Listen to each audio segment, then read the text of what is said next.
Hi, this is Kerby Anderson. You know, each day we take on the tough issues and provide a biblical perspective to them. The topics we cover are wide-ranging: apologetics, theology, prophecy, creation and evolution, intelligent design, marriage, family, child-rearing, the millennial generation, friends and society, politics, economics, business, religious liberty, the Constitution, public policy, foreign policy, military policy, tensions in the Middle East, abortion, homosexuality, pornography, sexual ethics, media, technology, history, and America's godly heritage. We talk about anything that affects your faith, your family, or your freedom. So don't go anywhere, because Point of View starts right now.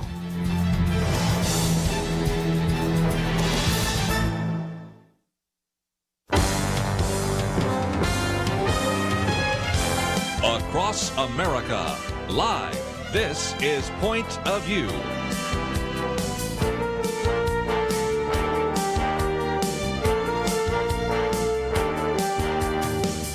And now, Kerby Anderson. Thank you for joining me. It is a Tuesday edition here of Point of View, and we certainly are grateful that you have joined us.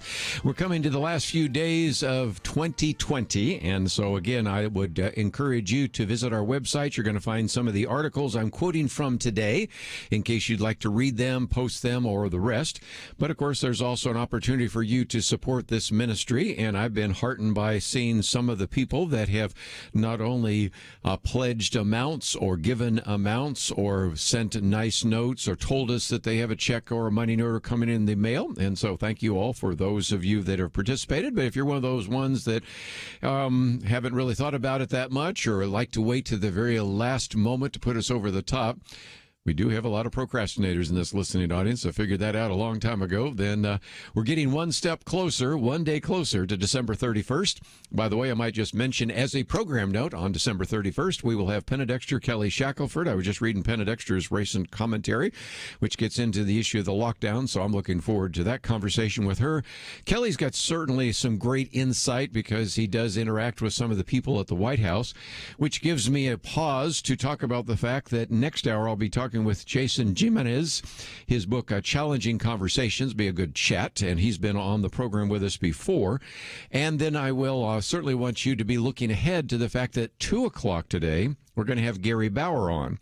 Now, Gary Bauer brings a lot, not the least of which being in Washington, D.C., sort of our eyes and ears out there, but also he's got a very close relationship to Mike Pence.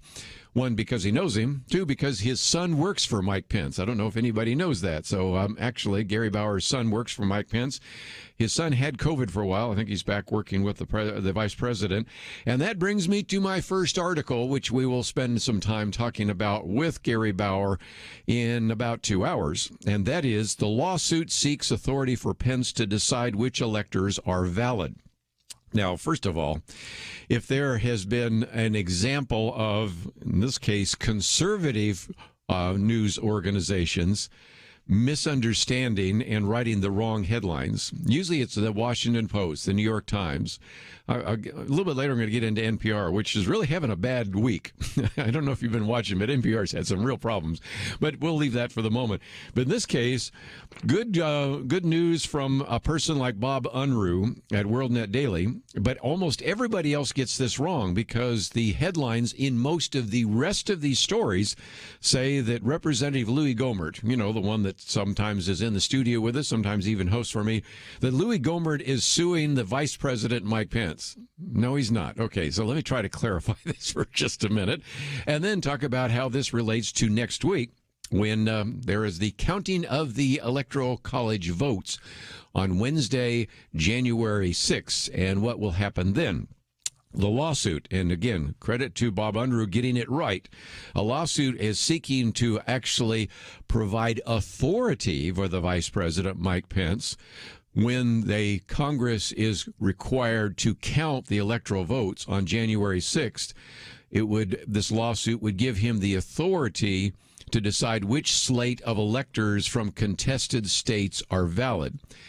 Will this lawsuit go through? Well, again, you know what the phrase Hail Mary looks like and probably means, so that's another one of those.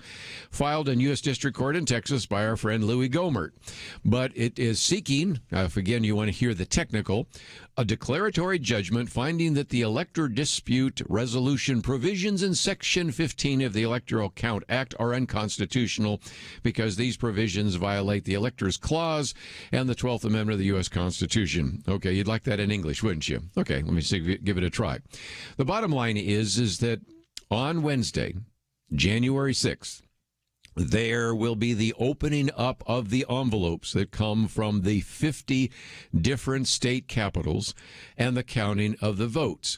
As that takes place, there is a procedure by which, if you can get a member of the House and a member of the Senate to object, that if is in writing and accepted by the chair. Who's the chair? It's Vice President Mike Pence.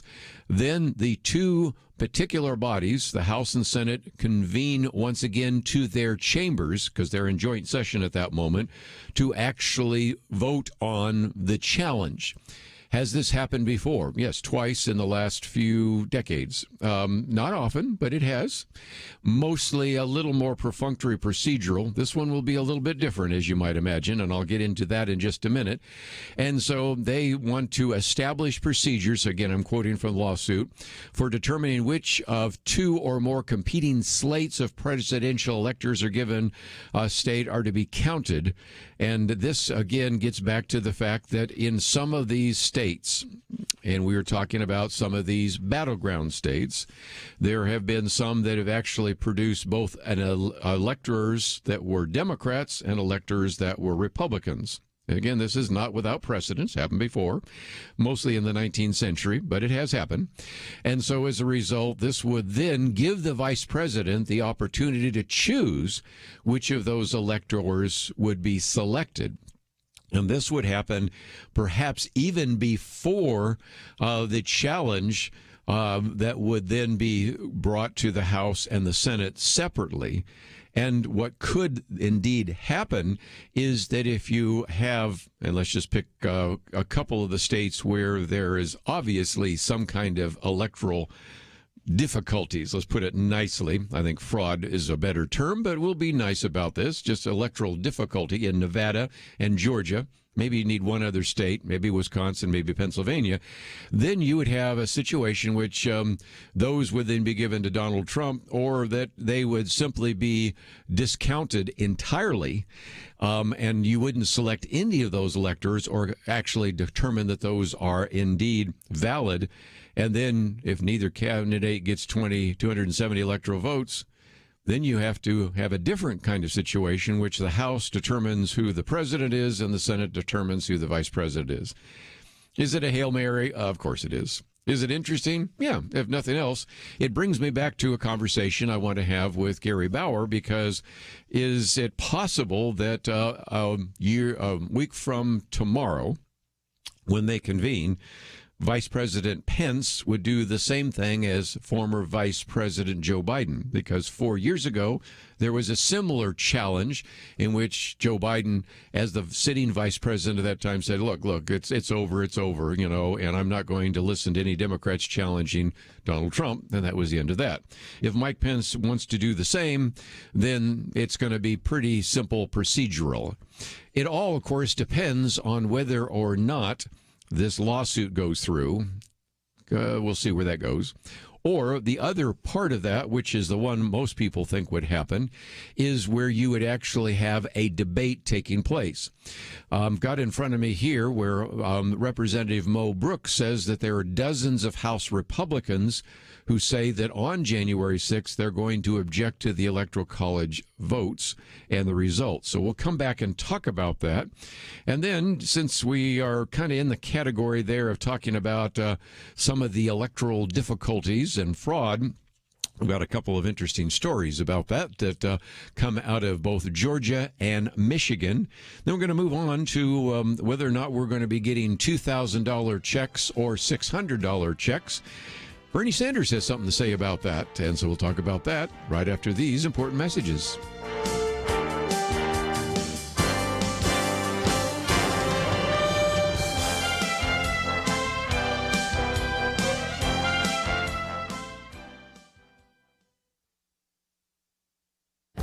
This is Viewpoints with Kerby Anderson.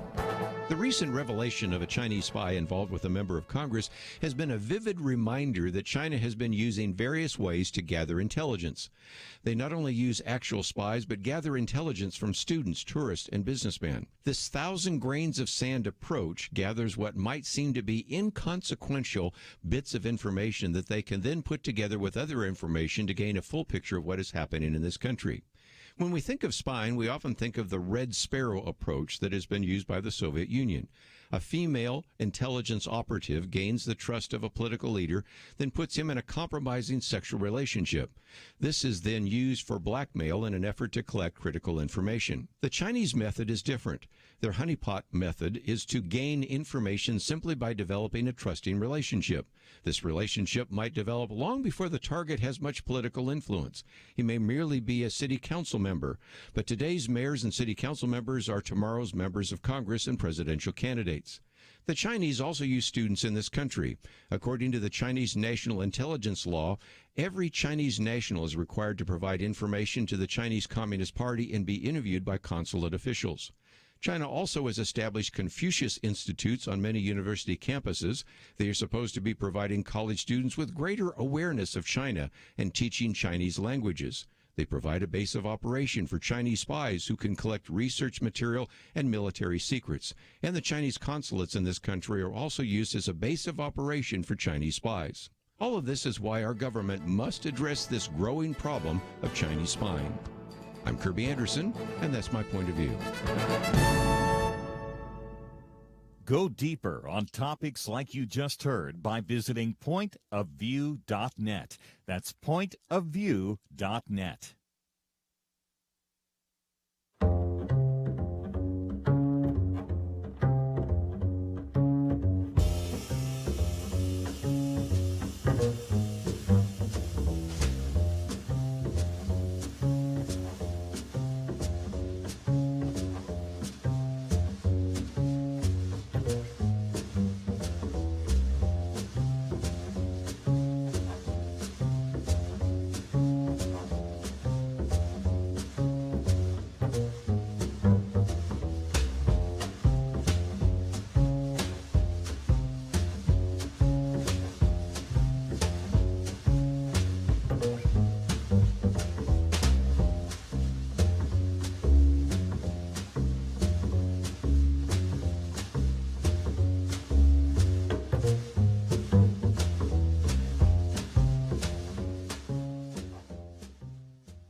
You're listening to Point of View, your listener-supported source for truth. Hello, I'm O.S. Hawkins, and what a privilege it is to say these few brief words about how much I love Kerby Anderson and how much I respect the ministry of Point of View. You know, in a world we're living in, when their culture is collapsing and crumbling all around us, we see some folks rushing out to condemn the culture. They just maybe beat their Bibles a little harder and yell a little louder, while others compromise the culture and some even condone it. But what I love about Point of View is it confronts our culture every day as Kerby speaks the truth and speaks it in love. So I want to encourage you to support Point of View. Yeah, again, great comments from our good friend O.S. Hawkins. And if you have been saying, you know, I'm hearing things today, for example, just a minute ago, talking about this lawsuit, which I think has been poorly covered. It's been basically ignored by the mainstream media. And I don't think it was covered that well by some of the conservative outlets either, because what he's actually doing, that is Representative Louis Gohmert, is trying to provide an opportunity by which the vice president, who would be actually the one overseeing and convening this joint session of Congress next Wednesday, is to give him the authority to begin to question some of the slates of electors from some of these contested states. Whether that goes somewhere or not, it's something you've heard about here on Point of View, and something else you're going to hear about right now is the fact that Representative Mo Brooks from Alabama has made it very clear that he wants to challenge the Electoral College results. Interestingly enough, he's not the only person out there. He says there are dozens in the House of Representatives who have reached the same conclusion that I have.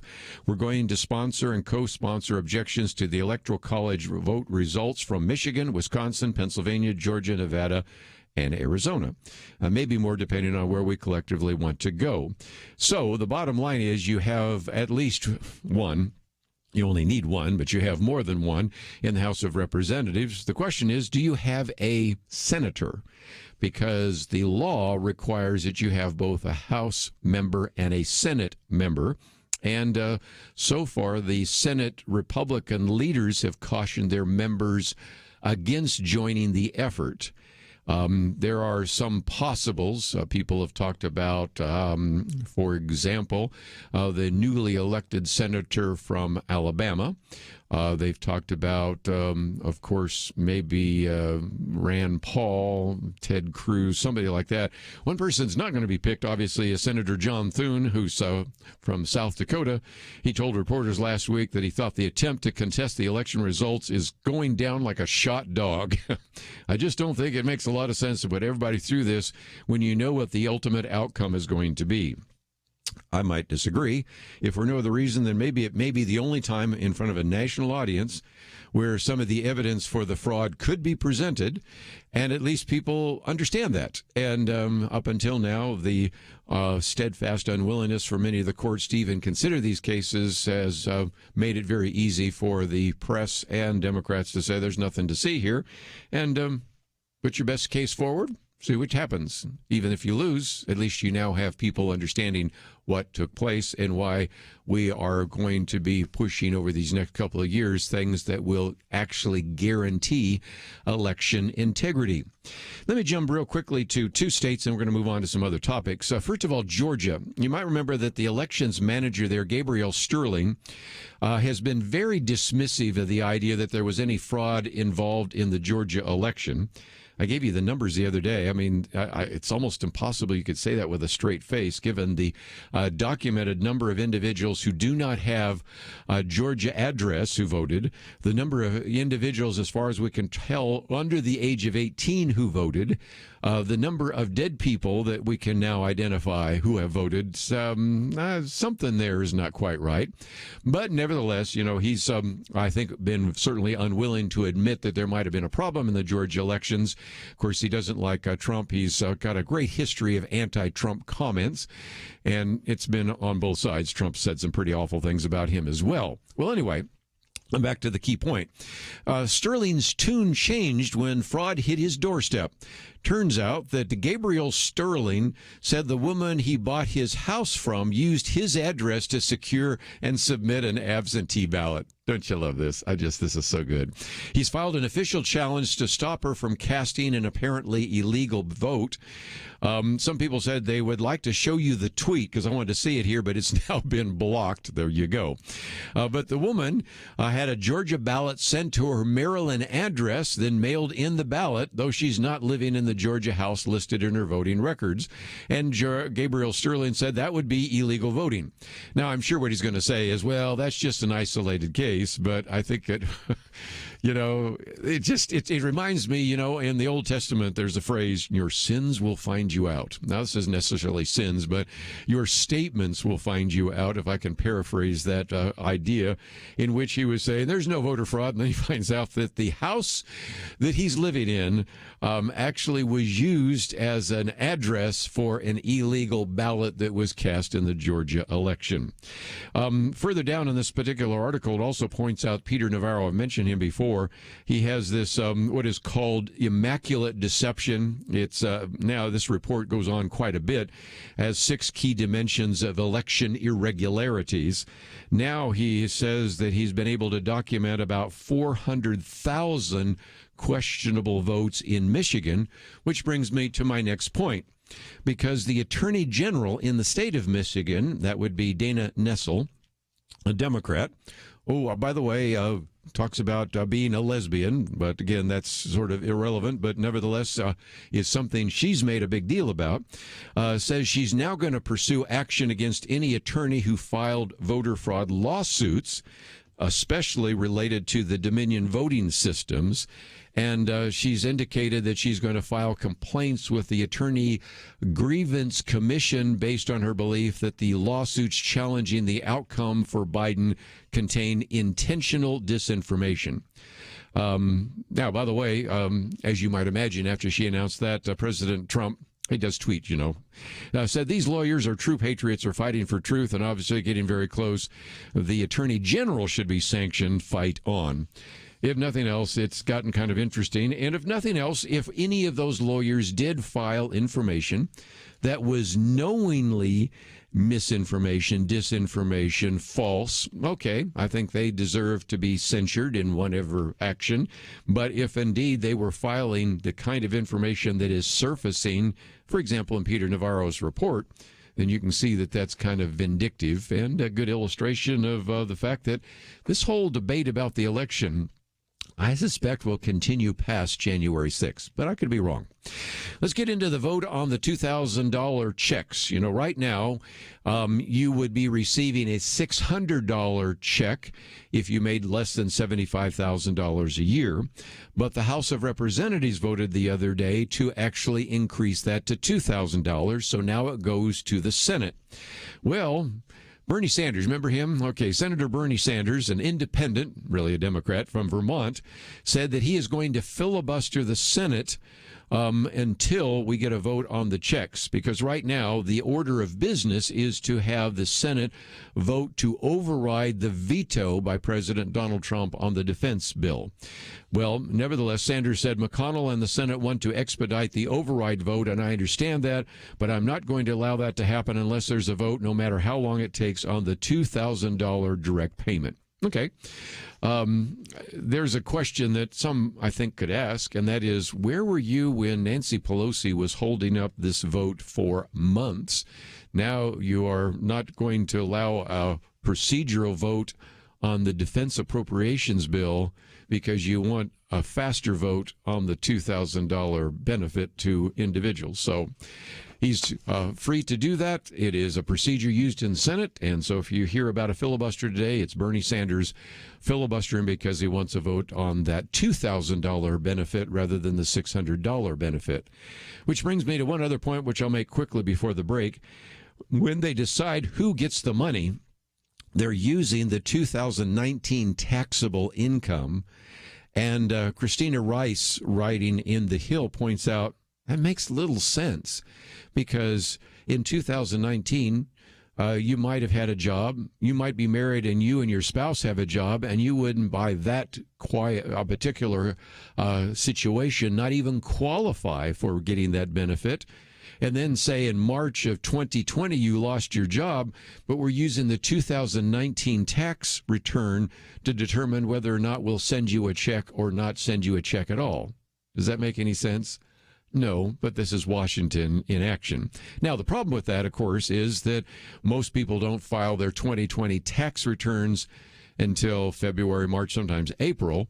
So it is difficult, but I think it just illustrates again one of the problems in terms of determining who gets the benefit and how much of the benefits you get, because we're using tax returns at a time when very few people lost their jobs, and that doesn't seem fair as well.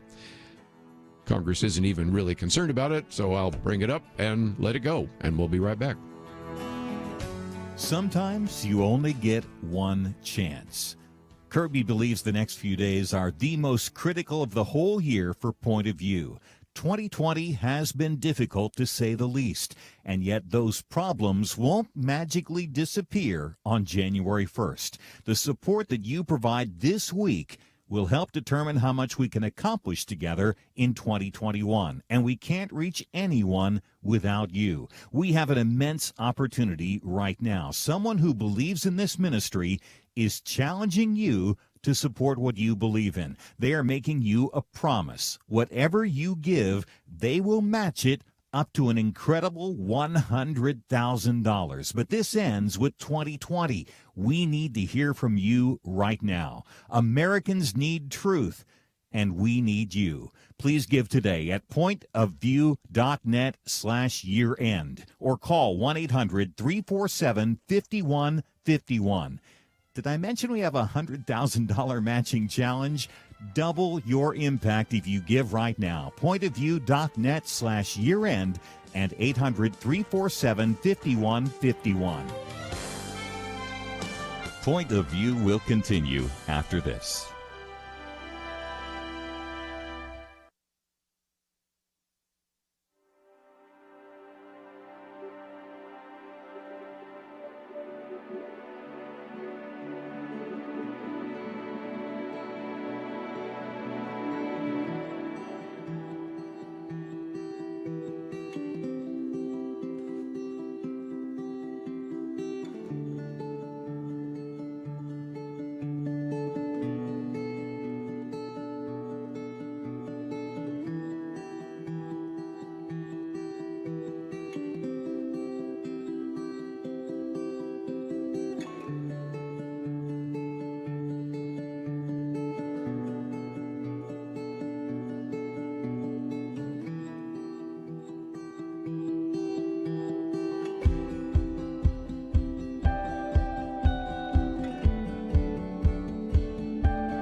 listening to Point of View. The opinions expressed on Point of View do not necessarily reflect the views of the management or staff of this station. And now, here again is Kerby Anderson. Back once again, and if you would like to join us, that number is 1-800-351-1212. Don't forget that we are in the last few days of 2020, and if you could see your way clear to support this ministry, I would greatly appreciate that. As we talked about yesterday, I know some of you maybe have lost your jobs. I just mentioned a minute ago the fact that it doesn't seem fair that we would actually provide $600, or now it may be $2,000 to individuals based upon their giving or their income, I should say, in 2019, when some of those individuals might have had a job in 2019 and then lost their job in March or April and are somewhat destitute but do not qualify for that. And so you can see there's some real problems there. And if you're one of those individuals, I would just encourage you to pray for us and let us know. We'll pray for you as well. But I do know some of you probably could help us financially, and I've been heartened and encouraged by some of the gifts that have come in. So thank you very much. We do have that $100,000 matching fund, and we would like to meet that match before the end of this week. Let me come to another article. It is the second article here. It's entitled "A Cop Debunks the 4 Core Myths of Defund Police Movement." And this is written by a progressive who says he wants to decriminalize drugs. I disagree, and advance the welfare state. He said, "I fit in very well in the Pacific Northwest community," because he actually is a police officer in Seattle. Now, I might say, why do I do that? Sometimes the best person to address some of these issues is a person that probably wouldn't be sitting around the table here talking about these issues. But as you well know, for example, maybe one of the best people to speak on the subject of abortion could be a former abortion clinic owner that's now become pro-life, an individual that used to be with Jehovah's Witnesses that can now point out some of the problems with the theology. And here you have somebody who really, in some respects, fits into the progressive left.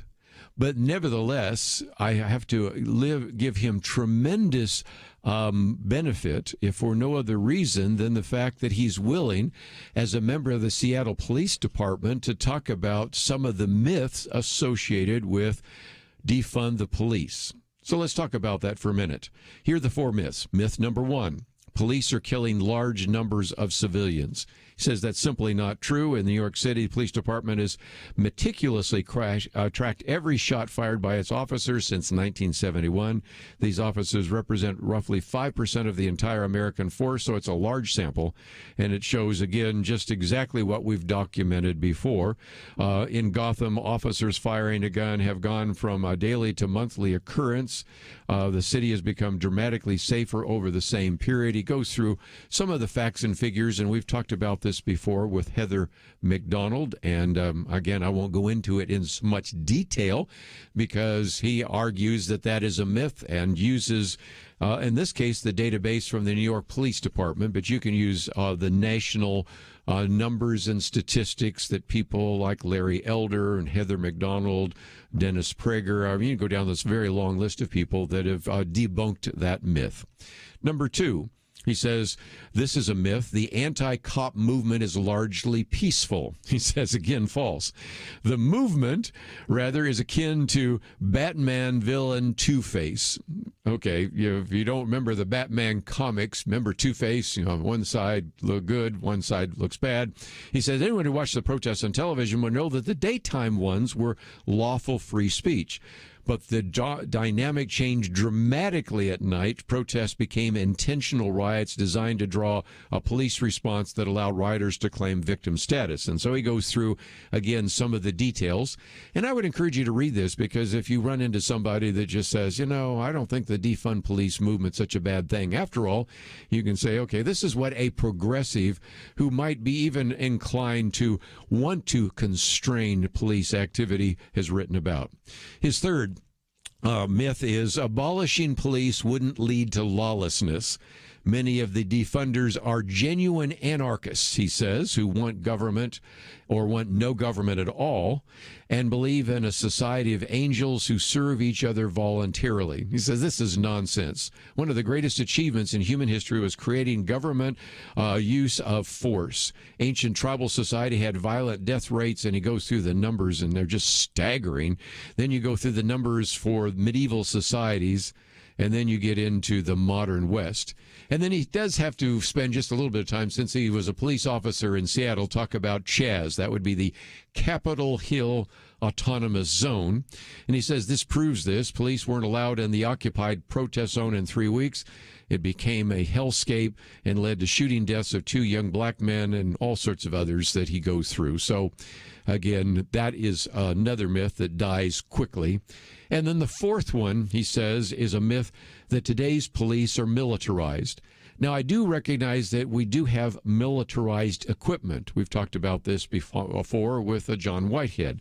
But he says, again, as a soldier, he said, I rode in an armored vehicle, sat in a turret with a belt-fed machine gun. My job was to shoot enemy soldiers. He says, in my 26 years as a cop, I've done no such thing. Contrary to activist complaints, SWAT teams' armored vehicles, armored clothing, and special training help them avoid deadly force, not commit it. A regular cop is often justified shooting someone who threateningly brandishes a gun. A SWAT officer wearing protection, however, will wait longer before resorting to deadly force. In Seattle, our SWAT team was recently saved a suicidal young man with a gun. Here's the reality. We need police on the streets. Everyday cops arrest violent felons in the act. Even in a low-crime city like Seattle, robbery crews are constantly at work. A woman was recently slaughtered in front of her young son at a grocery store where my daughters and I shop for food. Her crime, chasing the man who stole her purse. Since my wife had a purse stolen from her, the smartest thing she ever did was when he pushed her down, just let go. Better to let him run than to go after him. And so, if nothing else, this is a very good piece, and I like to use these because you might say, well, why do you have a piece by a progressive? Because he can make the case even more convincingly, I think, than some of the others. Having been in the police force in Seattle, he knows of what he is talking about, and I thought it was a very powerful piece, which is our number 2 article on the website. And just before we take a break, let me mention the number 3 article, because this one's kind of a warning to our friends out there who are activists, and that is, as we see just the poor teaching of history in the schools. And now we have the 1619 Project, which has come from the New York Times, which wants to say that America didn't start in 1776. It started in 1619 when the first slave made his way to Jamestown. And so there has been a real push for people to say we need to actually mandate the proper teaching of history.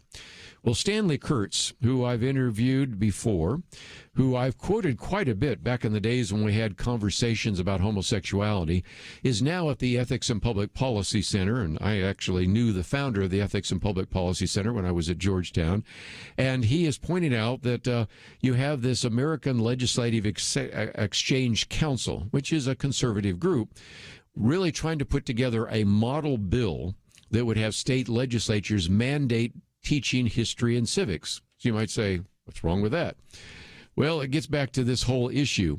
When you mandate people who don't agree with you to teach it, they're going to teach it in ways you never would have expected and actually would have been horrified by, because he points out that comprehensive proposals to create de facto national history and civic standards on the model of Common Core, something we're going to come back and spend some time talking about, especially during a Biden administration, are at works. And so, you go back and he gives us some history. You look at the national history standards that were developed back in the 1990s. Marlon Maddox was the host. Penna Dexter and I sometimes were the co-host with that. And there was an attempt to try to teach history, but very quickly it was overthrown by what was called Stanford's Western Civilization requirement that you would teach multiculturalism, and basically we educated an entire generation of young people in essentially political correctness. He goes on to remind us that even when you had Lynn Cheney, who again was very well represented in the National Endowment for the Humanities, tried to put together a group of scholars to do so.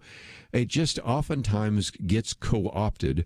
And so even though you look at this model bill being put together by this particular group, the American Legislative Exchange Council, and even though it encourages people to gain any kind of information from groups that we would very much appreciate and endorse, that would be Hillsdale College, the Bill of Rights Institute, and others, he points out that these are only recommendations, and he is fearful, I think wisely so, of the fact that even though we would really like to push for a teaching of civics, today we have civics being redefined, and now they have this thing which is called iCivics.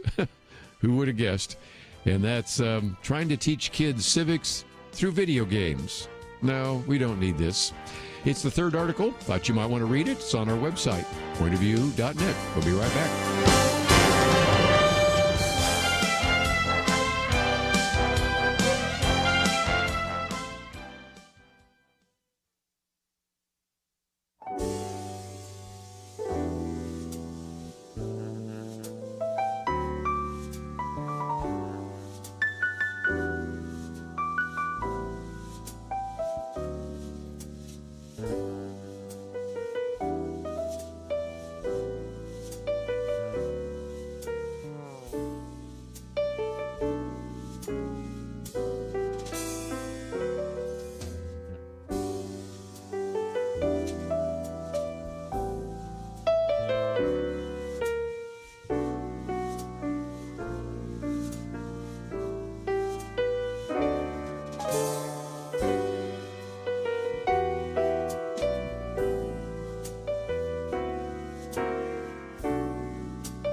Now, back to Point of View, your listener-supported source for truth.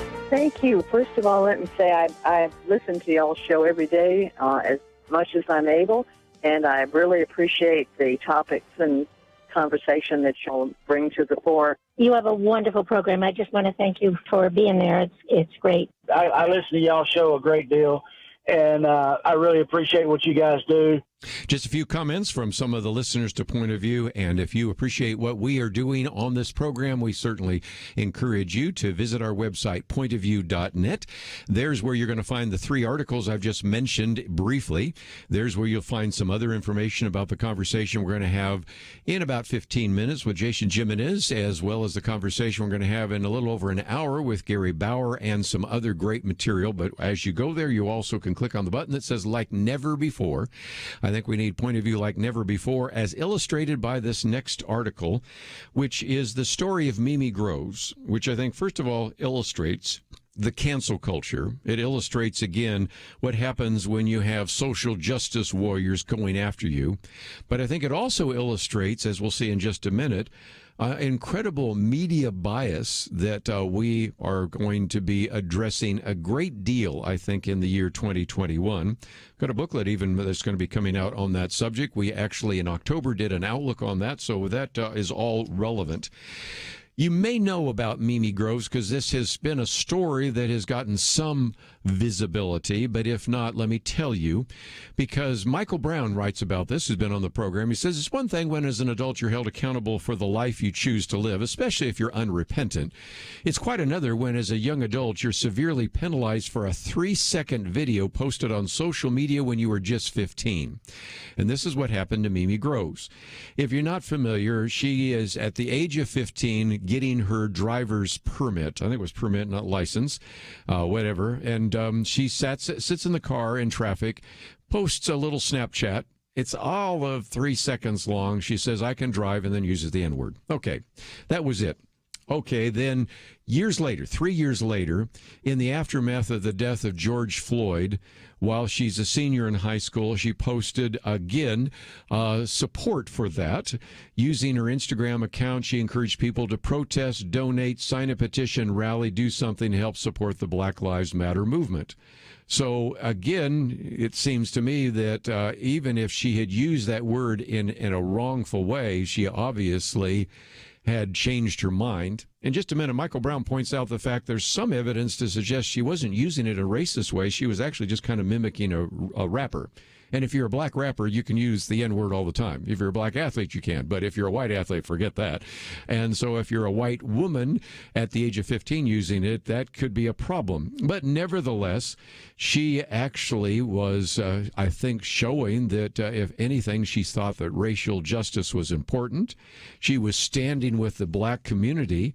And so that should be the end of it.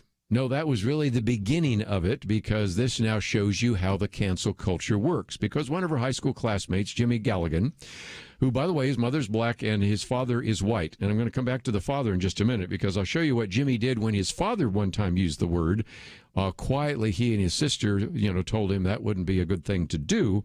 But, of course, instead, he had seen a text message from somebody that included this 3-second video.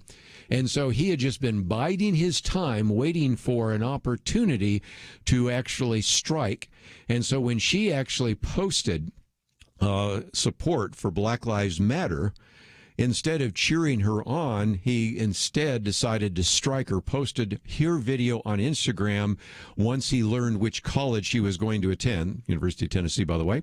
And then the video spread on all sorts of social media platforms, including TikTok. And then there was a flood of emails that went to the University of Tennessee.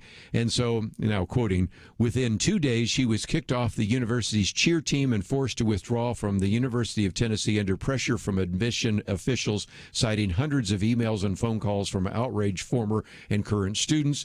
Administration said they're angry, they want to see some action, so you're going to be our sacrificial lamb. By the way, I did check on her, and she actually is now in a community college, but it's not the University of Tennessee, and it's not in that situation. And so he then points out the fact that, it is possible that Mimi was trying to talk black on the 3-second video using that word. In this case, she's guilty of maybe being stupid but not racist. But let's say he says even she was using a racial slur. Again, at the age of 15, 3 years later, she's supporting Black Lives Matter. You would think that in a culture like ours, which used to be a Christianized culture, we would believe in repentance and forgiveness. No, not at all. And so one of the things Michael Brown says is, can anyone survive under such glaring light? He says, I don't know about you, but I was a first-class jerk at the age of 15. I was stupid enough to try every drug I could get my hands on. He goes into a long list. I couldn't believe that. And then he said, had social media existed back then, given the fact that some days he was stone cold drunk, out of his mind lots of times, he said, I'm quite sure I would have been idiot enough to have actually posted some of my rants and outbursts and exploits.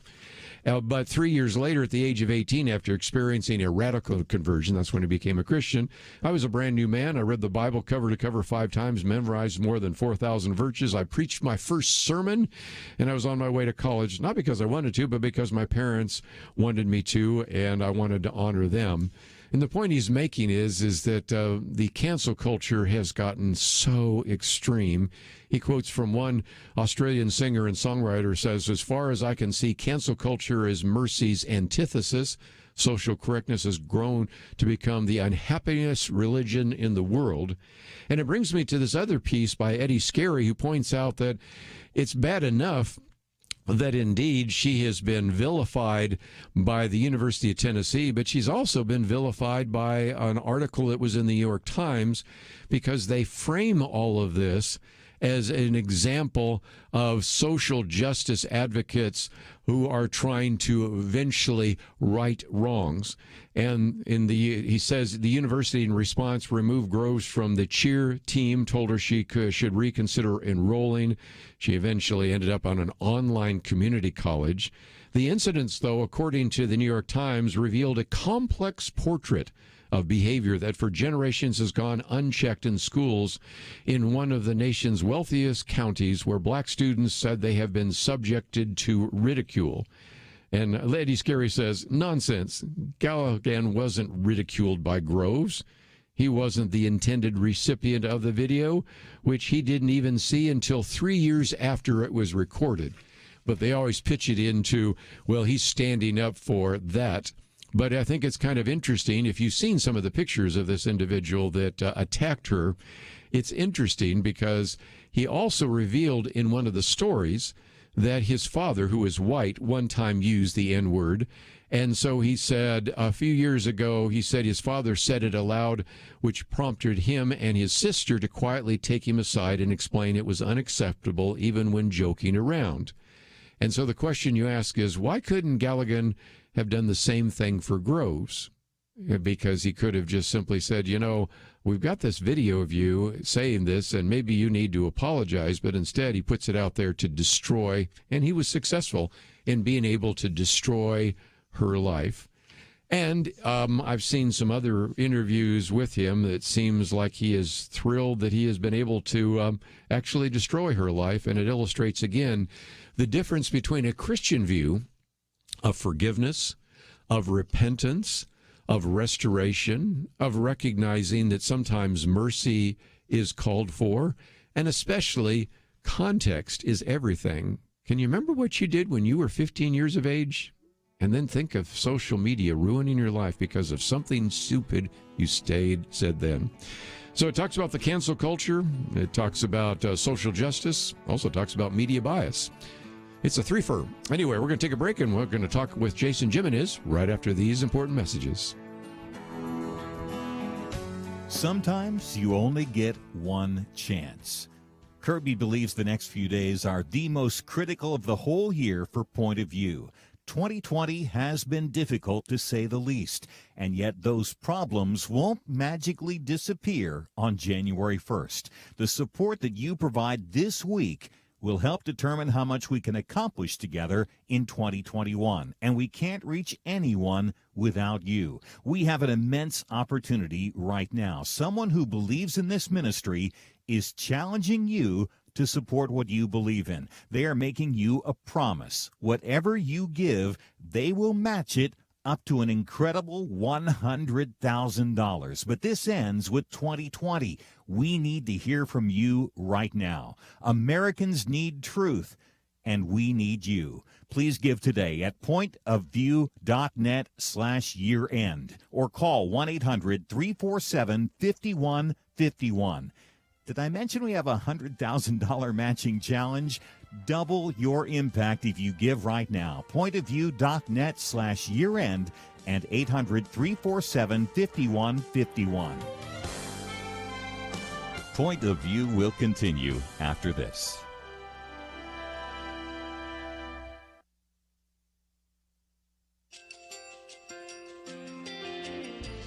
I just want to thank you so much for all the wonderful programming you have. You're just absolutely fantastic. I recently started listening to Point of View, and I really found it interesting because of the different subjects you cover. Thank you for that. I really appreciate everything that you do in keeping us informed. Thank you, Kerby, for everything that you have been doing. I appreciate all the work that you're doing, advocating for the Word of God. Thank you so much. Point of View, I think, is absolutely necessary because it's a Christian perspective, a biblical worldview perspective, and receive very current, up-to-date information about what is really going on, week to week in our culture, which is changing so rapidly, and yet it's morally sliding backwards. Yeah, I'm just, first of all, I thank you guys. Y'all's program is wonderful, and enjoy it every day. I learn so much every time I listen to it. Point of View Radio Talk Show.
Hi, this is Kerby Anderson. You know, each day we take on the tough issues and provide a biblical perspective to them. The topics we cover are wide-ranging: apologetics, theology, prophecy, creation and evolution, intelligent design, marriage, family, child-rearing, the millennial generation, trends in society, politics, economics, business, religious liberty, the Constitution, public policy, foreign policy, military policy, tensions in the Middle East, abortion, homosexuality, pornography, sexual ethics, media, technology, history, and America's godly heritage. We talk about anything that affects your faith, your family, or your freedom. So don't go anywhere, because Point of View starts right now.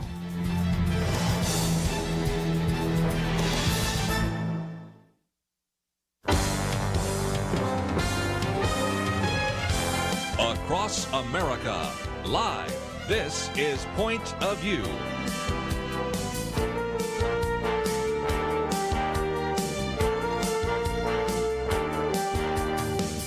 And now, Kerby Anderson. Thank you for joining me. It is the Tuesday edition of Point of View, and we have a lot to cover over the next 2 hours. But again, we're coming to the last few days of 2020, and so I hope that you will also be thinking about what you might do to support this ministry as we cover so many different topics.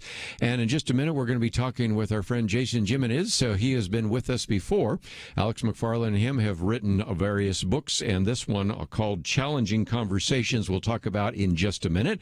He is the founder of Stand Strong Ministries, one of the faculty members at Summit Ministries, and we have a link to the I Will Stand Strong movement website that you can find in just a minute.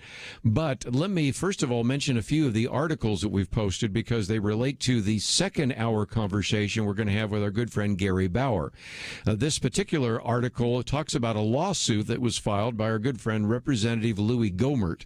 Now, I would have to say that, first of all, a lot of the mainstream media have ignored this, and even some of the conservative media have misrepresented it, because they've made it sound like Louis Gohmert has been actually filing a lawsuit against the Vice President Mike Pence. Not true. This is a lawsuit that actually would provide authority to the Vice President Mike Pence when Congress actually counts the Electoral College votes a week from tomorrow. That will happen on Wednesday, January 6th. Now, we've already pointed out that you have Representative Mo Brooks and at least a dozen other members of the House of Representatives that plan to challenge the count of the Electoral College. Still looking for a U.S. Senator to actually sign on to that as well, which would then perhaps force a debate taking place in both the House and Senate, because this would be the joint session of Congress that would meet next Wednesday. We're going to get into this in more detail because, first of all, Gary Bauer knows Mike Pence. Something else which you may not know, and that is Gary Bauer's son works for Mike Pence. And so I want to get his perspective on, what is Mike Pence going to do next week? Is he going to be willing to consider these challenges, or is he going to be like the former Vice President Joe Biden 4 years ago, who simply said, look, it's over, Trump won. So we'll see where that takes us. But this is a little bit different, because what it does is it seeks what's called a declaratory judgment, finding that the electoral dispute resolution provisions in a bill, which is known and now a law, which is called the Electoral Count Act, is unconstitutional, and thus would give the vice president the opportunity to determine which slate of electors from some of these contested states would be valid. That could result in saying, well, even though we have electors from, say, Nevada and Georgia that are Democrats, we're going to accept the Republican ones because we think there's fraud. or we're not going to accept either. At that point, neither candidate would get, for example, 270 votes if you had enough that were invalidated. And again, you're looking at a number of different states simultaneously here, not just the two I mentioned, because any one of those could be something that would be challenged. And so this is kind of a interesting wrinkle, and I thought it would be worth spending some time talking about that.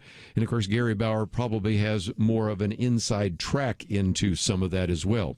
So that's one of the issues we'll look at a little bit later. Also, of course, the House of Representatives has now passed a bill that would increase the benefit checks for COVID-19 to those of you for relief from $600 to $2,000. But now the Senate has to vote on that. And at the moment, the procedure is for the Senate to vote to override the veto of President Donald Trump on the defense appropriations bill. And Bernie Sanders is now pledged to filibuster the Senate until the chamber votes on legislation providing $2,000 checks for Americans. So that's another thing that we'll be following along with many other articles. So I wanted to kind of give you a preview of some of the things we will probably be discussing next hour. But I thought it would be good, especially since we find ourselves really having to engage in challenging conversations. Maybe those happened with your family at Thanksgiving or with your family members or extended family at Christmas. Maybe they're conversations that you have with people at work, or maybe just they're conversations that you're having with people in the church. Don't know how to discuss those. So this is why I thought this would be such a great opportunity to talk about this new book, Challenging Conversations, a practical guide to discuss controversial topics in the church. Jason Jimenez is the author of the book. It is published by our good friends at Baker, and he joins us now by phone. So, Jason, welcome back to Point of View.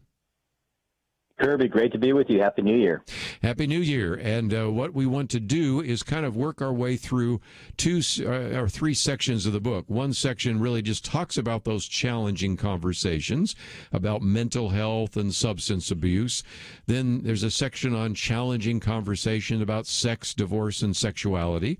And then finally, challenging conversations about abortion, politics, and racism.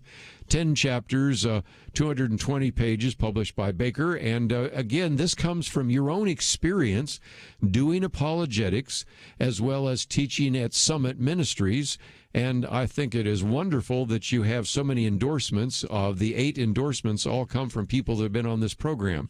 Jim Daly of Focus on the Family, Frank Turek, John Stone Street, of course, of the Colson Center, Jeff Myers of Summit Ministries, David and Jason Benham. Of course, you work with them all the time in terms of what happens at Standing Strong. Kathy Cook, who's been on the program with us many times before, Scott Klusendorf, and Warren Cole Smith of Ministry Watch.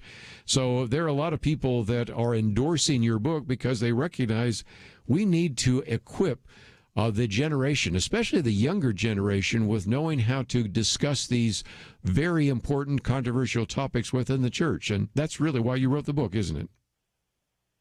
I mean, it is, Kerby. I mean, as you know better than anybody, we are definitely seeing from the millennial generation to the Gen Z generation a lack of conversations in general. I mean, as people become more inclusive, you think that they're fighting for equality, therefore everyone's opinion matters, when in fact it isn't. But as the decline of a biblical worldview, what we're seeing within the millennial generation, Gen Z, they don't know the Bible. They don't know why the Bible is true, if in fact it is true. They can't argue why Jesus Christ is the only way, the truth, and life. And so when it comes to controversial things, they want to avoid those at all costs. And so we are seeing that growing tide continue to escalate. So I wanted to tackle the issue, not just defending Christianity, but teaching people the art of persuasion. And again, one of the things I think you use as a wonderful metaphor is sometimes when we think about having a disagreement, even with our fellow Christians, we think of a boxing match, and you change the metaphor by saying it's more like a baseball game.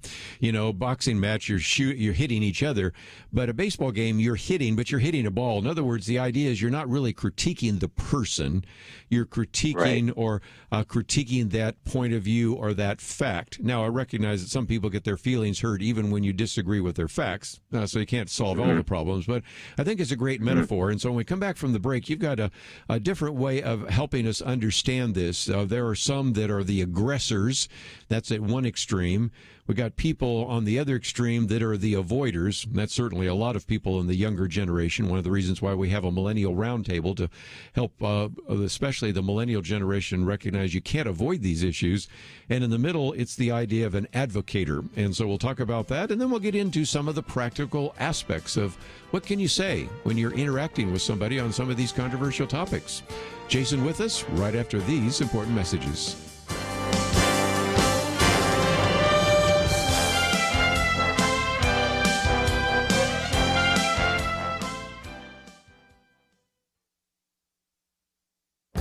This is Viewpoints with Kerby Anderson. The recent revelation of a Chinese spy involved with a member of Congress has been a vivid reminder that China has been using various ways to gather intelligence. They not only use actual spies, but gather intelligence from students, tourists, and businessmen. This 1,000 grains of sand approach gathers what might seem to be inconsequential bits of information that they can then put together with other information to gain a full picture of what is happening in this country. When we think of spying, we often think of the Red Sparrow approach that has been used by the Soviet Union. A female intelligence operative gains the trust of a political leader, then puts him in a compromising sexual relationship. This is then used for blackmail in an effort to collect critical information. The Chinese method is different. Their honeypot method is to gain information simply by developing a trusting relationship. This relationship might develop long before the target has much political influence. He may merely be a city council member, but today's mayors and city council members are tomorrow's members of Congress and presidential candidates. The Chinese also use students in this country. According to the Chinese National Intelligence Law, every Chinese national is required to provide information to the Chinese Communist Party and be interviewed by consulate officials. China also has established Confucius Institutes on many university campuses. They are supposed to be providing college students with greater awareness of China and teaching Chinese languages. They provide a base of operation for Chinese spies who can collect research material and military secrets. And the Chinese consulates in this country are also used as a base of operation for Chinese spies. All of this is why our government must address this growing problem of Chinese spying. I'm Kerby Anderson, and that's my point of view. Go deeper on topics like you just heard by visiting pointofview.net. That's pointofview.net.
You're listening to Point of View, your listener-supported source for truth. Hello, everyone. I'm Tim Wildman, president of American Family Association and American Family Radio, and we air Point of View on AFR, American Family Radio. Folks, Kerby Anderson and the team there deserve your financial support during this time. They don't ask a lot, but when they do ask, they need your financial support to make the ministry whole, to keep promoting the gospel and the truth about what's going on in our country.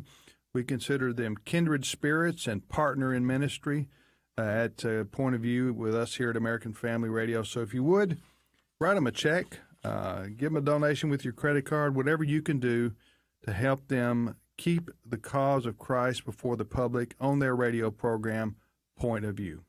Tim Wildman, good friend, and again, encouraging those of you, maybe even some of you listening on the American Family Radio, to consider what you might do to support this ministry, and we'll talk more about that a little bit later. Jason Jimenez is the guest, and his book is entitled Challenging Conversations. And I just a minute ago talked about a very nice chart in your book, because you kind of talk about the two extremes. One is the avoider. That has certainly been Generation Y and Generation Z sometimes, reluctant, maybe even trying to avoid any kind of questions, peace at all costs. On the other extreme, you have the aggressors, and some of the people that I've interviewed, even that do apologetics, tend to be more aggressive, tend to be very opinionated and things like that. But you're advocating a position which you call the advocator, a person that is conversant. And I want to talk about what being conversant means in just a minute, because you talk about being a conversant Christian, a person that knows how to ask questions, kind of an exhorter, patient. In some respects, it is the best way to go, because if you think about it, Jesus asked a lot of questions in the Gospels, and so that's a good model, first of all. Second of all, when you ask people questions about why they believe something, most people like to talk about themselves, so that seems to work a lot better, especially when you use the metaphor of playing baseball rather than being in a boxing match. Tell us more, if you might. Right. Yeah, I mean, I think, see, the important thing, Kerby, is, again, we all want to be loved, right? We're relational beings. That's how God made us to be. And so, here you and I are having a conversation, and we love God, we love his truth, and we love people. I mean, that's the first and second greatest command, right? The problem is, though, if you're educated in apologetics, let's say, but you have a problem in how you communicate that to people, you're not going to be that effective. And like you said earlier, you and I have a lot of dear friends who we respect and love greatly, but there is a tendency, particularly an older generation, who are very opinionated and lay into people sometimes, and they come off judgmental. Now, in their heart, they may not try to be aggressive. That may not be their intent, but the way in which they approach conversations, particularly controversial ones, it's kind of black and white, and that can be a put-off sometimes, depending on who you're talking to. And so, again, in the years of dealing with apologetics and studying it and the art of persuasion and philosophy and spending time with people and engaging millennials and Gen Z and training pastors and training parents, this is what I was seeing in the end, is you have the avoiders and you have the aggressors. And yes, predominantly now what's taking place is in the church world, we have avoiders. People do not want to be labeled a racist or labeled anything that could put a damper in a relationship, or clearly make people think that, oh my gosh, this person is homophobic or they're xenophobic or whatever, and so they're just afraid to share whatever it is that they believe is to be true. And so what I wanted to show people is that in order to really make change, we have to identify that this is a major problem. But yes, my point being about the swinging. Think of it a baseball game, not as a boxing match, because challenging conversations are a necessary evil. It's a way of life. You and I will communicate, and we need to communicate. We're called to share the gospel. We're called to speak the truth in love, Ephesians 4, verse 15. But we also have to be careful, though, that we know the truth, but how we personify it, how we communicate that is so vitally important, especially in the day and age today.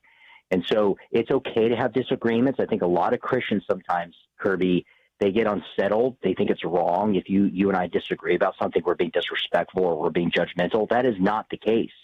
We see throughout Scripture, 1 Corinthians 8, Romans 14, there are times when there are open debates about things, and we have to show respect. We don't reject the person itself, but we may reject their position. We may critique their position, but we don't want to criticize them. And so that's the advocator. The advocator is the third choice. It's actually the biblical one. It is a conversant Christian who cares about God's truth, but they also care about the individual that they may adamantly oppose. And what I try to convey in a particular chapter, in chapter 1, is even though you may have dilemmas with them, morally speaking, they're not your mortal enemy. And I'm trying to engage this generation now, Kerby, to let them know that just because, we're seeing politically right now, just because somebody is knee-deep in identity politics and they don't really share that identity that you do, doesn't mean that you're mortal enemies. And that's what's happening now. And so what that does is it creates not just animosity, but as you see, rioting and just hatred and vitriol for people. And so I'm trying to equip the church to combat that the way that Jesus has called us to combat it. And again, when you speak truth and love, sometimes even if you show love, the truth is maligned, it's misinterpreted, and all the rest. And so we can't be responsible for how somebody reacts when we've done the right thing, but we have to actually promote that. And we've gone from a time, as since I'm the old guy around the table, from a time in which people would say, I disagree with you, but I defend your right to say it, and we can have a debate about this, to no, you don't have a right to say it because you're evil. And that's where it is going to require us to be even more gracious and humble and willing to engage, which brings me immediately to something else I wanted to talk about before we get into the practical, specific examples, and that is you spend some time talking about 3 highly effective tactics of a conversant Christian. It's got kind of a triangle there, and it's the idea of relate, investigate, and translate. Can you kind of take us through that? Because that, again, helps us understand that while we're talking about difficult topics, we don't have to have difficult communication. If anything, we should have gracious communication. Mm-hmm. Yeah, Kerby, I mean, so here's the thing. It's like a lot of times, especially a younger generation, again, you hear that approach is like they don't really care about the substance necessarily until they're understanding like your style, like what you're all about and how you're showing mutual respect to them. So when people consider the advocator, again, who is an exhorter to speak up in love, right? Not speak down or not speak away, but they want to speak up about truth and they want to have meaningful conversations with people because they care. So what I've done is in the book, when people see themselves as an advocate, say, okay, I want to change myself being the avoider or the aggressor. I admit it. When these controversial topics come about, I tend to avoid them. I want to talk about something else, or I literally leave the room. Okay. I mean, I've had so many Christians tell me that they just freeze up. They don't know what to do. And then they just bail on the person. And I hear a lot of non-believers or people who are skeptical of Christianity will say, I've tried to have conversations through the years with people who profess to be believers, but they don't tend to want to have these conversations. So what I wanted people to understand is like, look, we could be this advocator. Now, obviously, some people are going to be a little bit more effective in it than others, but that's not the point. The point is that we're all called to converse, not to lecture. So what I wanted to do is give people 3 tactics of how to do that. So when they envision themselves and say, okay, I want to have meaningful conversations, but in order to do that, I can't be aggressive and I can't avoid. So I need to be the advocator. So what do? Tactic number 1 is simply relate. That means personalize the conversation, set the tone, build rapport, those things. The second thing now, and again, this doesn't matter the person, the time, or whatever the topic is. But the second thing you want to do is start investigating. What that is you want to analyze. Be like a journalist. You want to understand that person's differences. Understand that they're human. They may be pro-choice and you're pro-life, but that doesn't mean you're to hate their guts. They're a human being that's made in the image of God, right? Christ died on the cross for this person. And for whatever reason why they're pro-choice, find out why that is. Ask good questions. And then throughout the conversation, make some adjustments if you have to, right? The ebb and flow of conversation, they change depending on the person. So they'll fluctuate. So just expect the unexpected. And along the way, make compliments to that person, because anytime we say, whatever you say, I don't agree with, that's not a conversation, right? That's not even a debate. That's just being rude, plain and simple. So you want to investigate to know the person, their backstory, why they've come to believe whatever it is they believe. And the last thing you want to do is to translate. Yeah. And this is so important, Kerby, because what you're doing now is to harmonize the conversation. And you know what happens oftentimes, Kerby, when we have conversations with people on challenging conversations that are controversial, right? And we don't agree, we get defensive, right? Yeah. We start disagreeing, shrugging, right our heads. Yeah. Yeah. And what I'm saying is you have to be able to say, what is it we learned from each other and where do we go from here? You want to continue the relationship and continue the conversation. And that's what I try to help people do. We're going to take a break and we will continue our conversation about these challenging conversations. And you can go to the website, pointofview.net, find out more. Also make a donation. We'll be back right after this. Sometimes you only get one chance. Kerby believes the next few days are the most critical of the whole year for Point of View. 2020 has been difficult to say the least, and yet those problems won't magically disappear on January 1st. The support that you provide this week will help determine how much we can accomplish together in 2021, and we can't reach anyone without you. We have an immense opportunity right now. Someone who believes in this ministry is challenging you to support what you believe in. They are making you a promise. Whatever you give, they will match it up to an incredible $100,000. But this ends with 2020. We need to hear from you right now. Americans need truth, and we need you. Please give today at pointofview.net/year-end or call 1-800-347-5151. Did I mention we have a $100,000 matching challenge? Double your impact if you give right now. Pointofview.net/year-end and 800-347-5151. Point of View will continue after this.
are listening to Point of View. The opinions expressed on Point of View do not necessarily reflect the views of the management or staff of this station. And now, here again is Kerby Anderson. Continue our conversation today with Jason Jimenez. And let me, if I can, for just a minute, Jason, before we get back to your book, Challenging Conversations. You should be able to find it in your local bookstore, but we do have a link so you can get it both in paperback and Kindle. But we also have a link to iwillstandstrong.org. And I thought we might talk about Stand Strong Ministries for just a minute, because that is something I would hope people would find out about, and especially if they want to have an outreach to the younger generations in their church or to the younger generations in their community. That is one of the things that you really can provide great resources for. So talk about what people will find when they land on your website. Well, I appreciate that, Kerby. Yeah, I mean, our heart desire for our ministry at Stand Strong Ministries, hence the name, is to help Christians stand strong no matter the cost. We know as time goes on, and we're seeing that our nation itself here in America is becoming more anti-Christian, and there's certainly a lot more people are being prosecuted for their faith. We're even seeing during COVID time shutting down churches, not allowing them to assemble together to not only express what it is they believe, but to exercise those beliefs. And so what we do in our ministry, Kerby, is we come to churches. We not only equip young people, but we also equip parents to understand what it is they believe and why they believe it. We also effectively train pastors and people who are called to shepherd and lead their congregations. And again, like Challenging Conversations, teaching them what these controversial topics are and the proper way biblically, theologically, and philosophically responding to issues like LGBT issues, inclusivity, critical race theory, homosexuality, those type of things. And so that's what people will find. We have videos, we have the books available for study guide purposes, for people to do in small groups in churches, but they also invite people like me to come in there and to speak into the church and also to equip them in small groups and conferences. Well, again, one of the things I appreciate about your book is you're willing to take on some of those difficult conversations. One about the issue of mental health, and I want to come back to that because that's one that is not talked about too often. Pornography, which we actually have talked about quite a bit, but again, sometimes something that is not discussed in the church. What about this issue of sex before marriage, divorce and remarriage? Can someone be gay or transgender and still be a Christian? All sorts of questions like that. And then, of course, issues that we have talked about quite often here: abortion, politics, racism, and all of these are difficult topics. They're topics that, candidly, Jason, aren't always addressed from the pulpit. Many times they're not even addressed in a Sunday school class or Bible fellowship, and that's why you've written those. But let's take on one I just mentioned a minute ago. With a few exceptions, we don't have a lot of Christians addressing this issue of depression or mental illness. And so that, I thought, was very key that you put into the book, because it is a topic that is always been a problem, perhaps even a greater problem now because of the pandemic and the lockdown and those kinds of things. So what are some helpful thoughts and hints that you might give as you are wanting to have a discussion about this idea of mental health or this issue of substance abuse inside the church? Well, Kerby, the first thing that I would say to all your listeners is that this is a problem in the church. And I say that not being, dogmatic about it or just, giving it in fact. It's a personal one as well. I mean, you and I have dealt with many people that we've loved dearly. There are many pastor friends of ours, people that love God, love the Word, but struggle with a mental health issue. And I think people need to understand that can happen, and it does happen. Someone can be a very devout Christian, and they can struggle with depression. I mean, one of my heroes of the faith is Charles Spurgeon, and he suffered with depression, and he was very clear about those type of things. And so one of the helpful things for people in the church in general is not to have mental health issues to be a taboo. We're not to marginalize anybody, but we're to love them. And I know that could be awkward sometimes. It could be disturbing. Quite frankly, I think for a lot of people, when somebody has an issue and they are not diagnosed, or they don't, again, go out and tell everybody, that they are bipolar or something, it can be hard for people to understand whatever the debilitating condition is in that person's life. And so I just want people to know that, listen, all of us have someone we know, or maybe even people listening right now who struggle with a mental health issue, or maybe have an acute mental disorder. And we are not to say, the moment we hear that, we're not to say, oh, that person needs to have more faith, or that person is not a Christian, or you can't be a Christian if you suffer with mental problems. No, you can. And our job as Christians is we are to aid and support those people. So what I do throughout the book is teach people, just like we care for people with cancer, we need to care for those who have a mental illness. And so I explain what depression is, what signs they could be looking for, and how they can be a pick-me-up. That is, how they can be someone who can come alongside that person and love them the way that Christ certainly demonstrated his love for those people who are in physical need. And again, in Mark 2, you have, of course, the example of these friends that carried a paralytic friend to Jesus. And so that's the idea of pick me up. Mm-hmm. But each chapter ends with how to use the tactics you just mentioned. Tactic number 1, to relate, how to personalize the conversation. Tactic number 2, to investigate, how to analyze the conversation. And then, as you mentioned just before we took the break, number 3, translate, to harmonize the conversation. So one of the topics that is rarely addressed in church is the issue of mental health. Another one in the same category is pornography. And you raised the question, is the church an appropriate place to talk about pornography? Well, if we don't talk about it there, I don't know where we talk about it. And, of course, we have had many different ministries on this program that have talked about hope. We've had, of course, a person that you recommend in the back of the resources there, Stephen Arterburn, talking about every man's battle, every woman's battle. But it does seem to me, again, that you take us through some of these issues that desperately need to be addressed in the church. And again, for your credit, you talk about some of the tactics and then even some of the steps that could be taken to begin to address this issue. Yeah, I think what people need to, I would say this, because I want to be cautious, because this is, people listening right now, we know there's a large population of people who have struggled with pornography. I certainly, in my younger years, did. I was exposed to it. I wasn't looking for it, but it was presented to me. I was molested when I was a child, Kerby, so I understand the victimization of what porn industry has done to people, and the depravity, of course, that we all struggle with in this fallen nature of ours, but also the redemption that we see that comes in Christ Jesus and the freedom that we can have. And so what I want to say to people listening right now, and the reason why I phrase it that way, is church an appropriate place, because still sexuality is like a taboo thing in a lot of churches. We don't want to address it. We don't want to talk about it. And if you're not going to talk about just about sex, which is a gift from God between a man and woman that are married in the covenantal presence of God, you're not going to deal with pornography, right? And because if you did, and if people were very open about it, people would be looking around and seeing how many people are not just in porn, but also people in the church who are substance abusers. And see, what I wanted people to actually see, like God sees it, not that God is condemning people who are going to church, who are there to worship him and to grow and stir up love and good works, as the Bible says in Hebrews 10:24, but to see that there's a lot of struggle that is among us.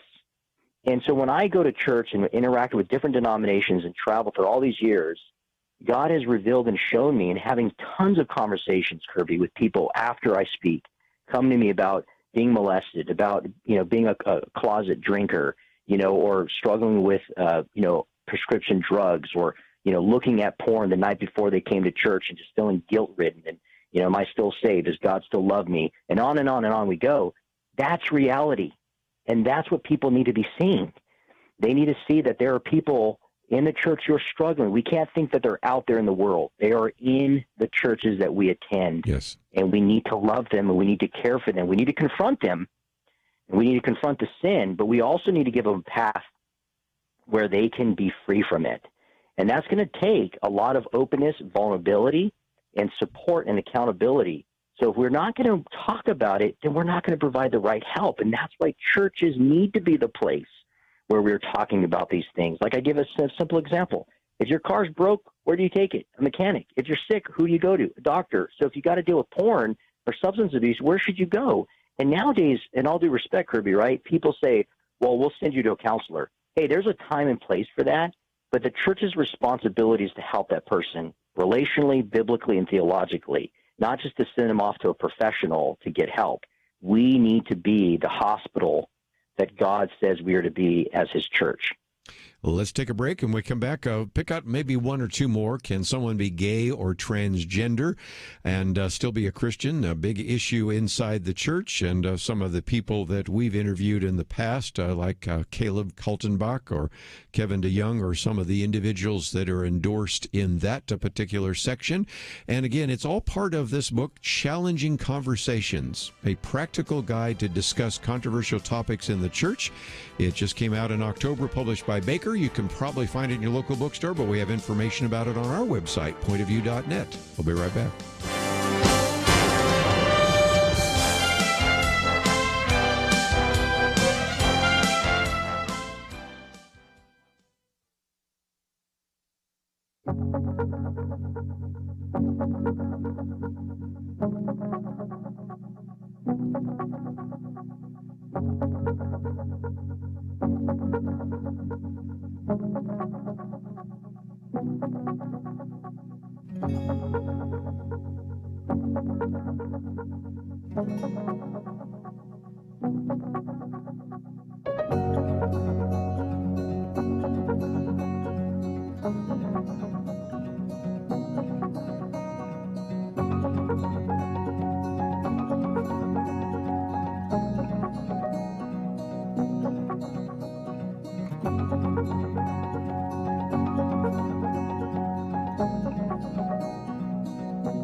Now, back to Point of View, your listener-supported source for truth. Thank you to Point of View, opening my eyes over the last several years to so many different people that I follow now that I used to never follow. So thank you for opening up the truth. The thing that Point of View does is that they have looked at culture, they analyze it, and then they put it through the lens of the Christian perspective. And so that in and of itself is so rare. It is very biblical to do what you're doing. Trying to provide biblical perspective, and that's, of course, what we do here on Point of View. We really want you to be able to articulate a biblical worldview, also know how to defend a biblical worldview, which is apologetics, and also to engage in some of these challenging conversations that Jason Jimenez has talked about. And so let's, if we can, maybe pick out just one more. There are 10 chapters. Obviously, we haven't covered all of them. But can someone be gay or a transgender person and still be a Christian? And, of course, the answer is yes, because even if you've accepted Jesus Christ, we still have a sin nature. Sanctification takes a long time. And so the quick answer is that, but it brings us into the bigger issue of the fact that we are no longer, in many cases, talking about this issue either, because Christians oftentimes, Jason, don't want to be seen as intolerant, homophobic, but at the same time, we do need to share the gospel. We do need to talk about what the Bible has to say. And you've, again, helped us to try to begin to navigate some of those intellectual landmines in that chapter. Yeah, Kerby, and I think it's important, especially in the day and age as you're mentioning that we live in, and how prevalent, right, this has become. And even just this past holiday, I always look at sociology, right, and look at the culture shifting in certain things, whether it be commercials, whether it be like this year with Hallmark and Netflix putting out, their first attempt of having a gay couple in a Christmas movie, a romantic comedy or something like that, and just kind of seeing how the change, if you will, is happening more and more, where the normalization of same-sex couples is where it is. Now, I say that at the same time, having friends who are, actively living and I know they don't like this term, but I'm just going to use it for the sake of argument, lifestyle, a choice in their sexual orientation or who they love, of someone of the same sex. And so what I wanted people to understand, though, as we're living in a time now where, again, since 2015, we know that same-sex marriage couples now can be married in our country based on the Supreme Court's ruling. But what I wanted people to understand is that when you're dealing with LGBT things, one, you're dealing with a human being. I have a family member who I was very, very close with who left a relationship. She was married to now marry a woman. And she has not been, very open to continue a relationship with me, obviously with my stance as a public figure and what I believe. But she has this drilled into her by the LGBT community that I'm bad for her. And so to avoid me at all costs, which is unfortunate. So she has been brainwashed to believe that I'm her enemy, when in fact I'm not. I may not agree with her. I may believe that homosexuality is a sin, and that's one thing I talk about in the book, because a lot of people in this culture now, as normalization has taken place, they would not say homosexuality is a sin. Matter of fact, the belief or the manifesto in the LGBT community is that you're born that way, right? And so they define or interpret Scripture based on their proclivities, when in fact that's not the case. But it goes into another realm, as I was mentioning further, when we are now dealing in time of legalization of same-sex marriage. Does God actually approve of same-sex marriage? Is God okay with it? Matter of fact, do we see that in Scripture? Is it a homosexual marriage that God approves now, not just a heterosexual one? So we go into that as well. And then the third thing is this whole gender identity issue now, and that's another issue. And so the question really there is, does a person determine their own gender? Not their biological one that they were, quote unquote, assigned at birth, but can they determine it as life goes on? So I think it's important, Kerby, that in the time and age that we live in, we need to be addressing all three of those. And what I show in the book is when you look at Scripture about homosexuality being a sin, when you look at the approval of same-sex marriage in the Bible, which is not there, obviously, and I show that, but also dealing with the gender aspect of one, you would find that this progressive liberal bent position that they're trying to get into the church now with different translations of the Bible, as you know, Kerby, they're trying to say homosexuality is not a sin, God approves of same-sex marriage, and one can determine their own gender. Now, those are staunch disbeliefs to Scripture, and I show people that now. Just because we disagree with that position does not mean that we are extending hate towards people in the LGBT community. And so, I demonstrate that as well in the book. And I do that in a way so we can be more effective in actually making progress in the LGBT community rather than distance ourselves from them. So good. Well, again, the book is entitled Challenging Conversations. It is a great resource. And if you find yourself saying, I'd like to know a little bit more, obviously you've just given me a little bit of an overview of some of the things that are being discussed. We have information about that on our website. We also have a link to your website, Stand Strong Ministries, which is iwillstandstrong.org. But you don't have to remember all that because we have the link there as well. So there's a way in which you can connect up with Jason. There's a way in which you can get a copy of this book in both paperback and Kindle. And if nothing else, we wanted you to be really equipped as we get into 2021 to engage in some of those conversations. Don't be an individual that avoids all of these conversations, but don't be overly aggressive. Be the advocator and be the individual that really is kind of a conversant Christian who uses those tactics of relating, investigating, and translating. So, Jason, welcome back to Point of View. I'm glad you were here, and thank you for giving us an hour today here on Point of View, and thank you for writing the book. Well, Kerby, I always appreciate you and the work that you do, so thank you for having me today. We are going to take a break, and when we come back, Gary Bauer is going to be with us the next hour. We're going to be talking about a lot of things. First of all, his connection to Mike Pence might give us some insight. He may not be able to share that, or he may not know exactly what the vice president is going to do, but I know many of us are wondering what is going to happen next Wednesday, January 6th. So we're going to spend some time talking about that.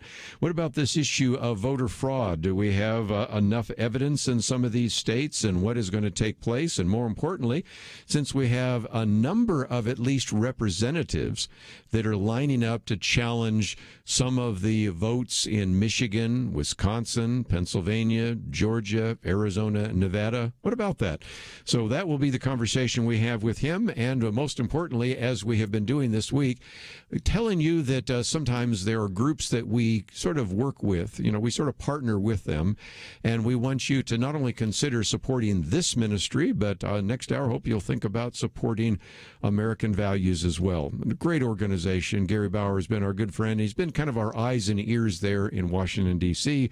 So we're going to spend some time with him, and then we're going to get into some of the other issues in the news. And, of course, I welcome your phone calls because I suspect you have some questions, maybe some comments, maybe some disagreements. So we'll get into all of that. We'll have Gary Bauer on for about a half an hour. Then I have open lines for what I suspect will be other phone calls. And we have lots of other things to cover because we not only have this information about Mike Pence and the election, but a cop, actually a progressive cop who debunks the myths of defund police movement, some of these mandates to teach civics, which might be off track, and, of course, this ongoing debate about how much money to give to individuals who've been affected by the pandemic. So those are topics on the table. But as we go to the break, let me mention that we do have our banner here. It says, like never before. We think you're going to need Point of View like never before. I'm writing right now on this whole issue of media bias, lots of examples. So we want to be your trusted source for truth, for news, information, interviews, and the rest. So go to the website, pointofview.net, but also you can give us a call off air. We are certainly taking your pledges off air, and that number is 800-347-5151 if you'd like to join us. We'll take a break, and we'll come back and talk with our good friend Gary Bauer right after this. Sometimes you only get one chance. Kerby believes the next few days are the most critical of the whole year for Point of View.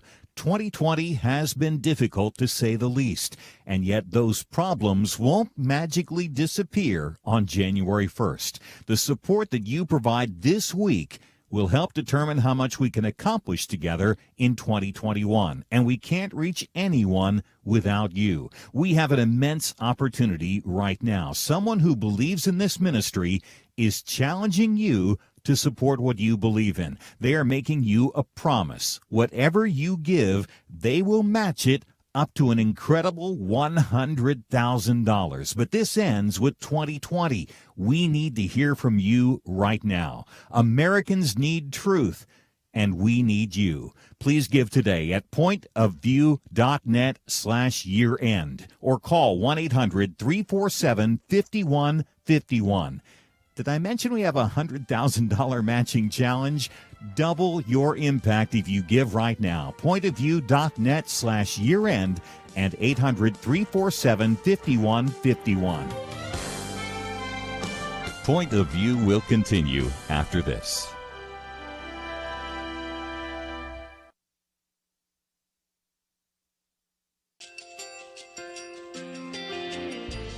I just want to thank you so much for all the wonderful programming you have. You're just absolutely fantastic. I recently started listening to Point of View, and I really found it interesting because of the different subjects you cover. Thank you for that. I really appreciate everything that you do in keeping us informed.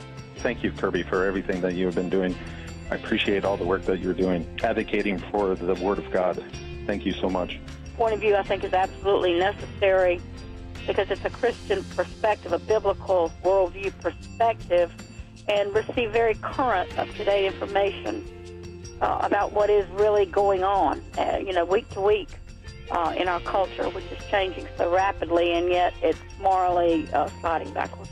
Yeah, I'm just, first of all, I thank you guys. Y'all's program is wonderful, and enjoy it every day. I learn so much every time I listen to it. Point of View Radio Talk Show.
Hi, this is Kerby Anderson. You know, each day we take on the tough issues and provide a biblical perspective to them. The topics we cover are wide-ranging: apologetics, theology, prophecy, creation and evolution, intelligent design, marriage, family, child-rearing, the millennial generation, trends in society, politics, economics, business, religious liberty, the Constitution, public policy, foreign policy, military policy, tensions in the Middle East, abortion, homosexuality, pornography, sexual ethics, media, technology, history, and America's godly heritage.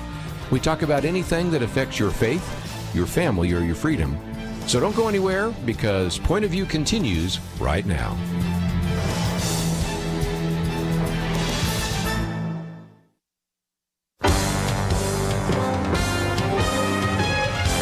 Across America, live. This is Point of View.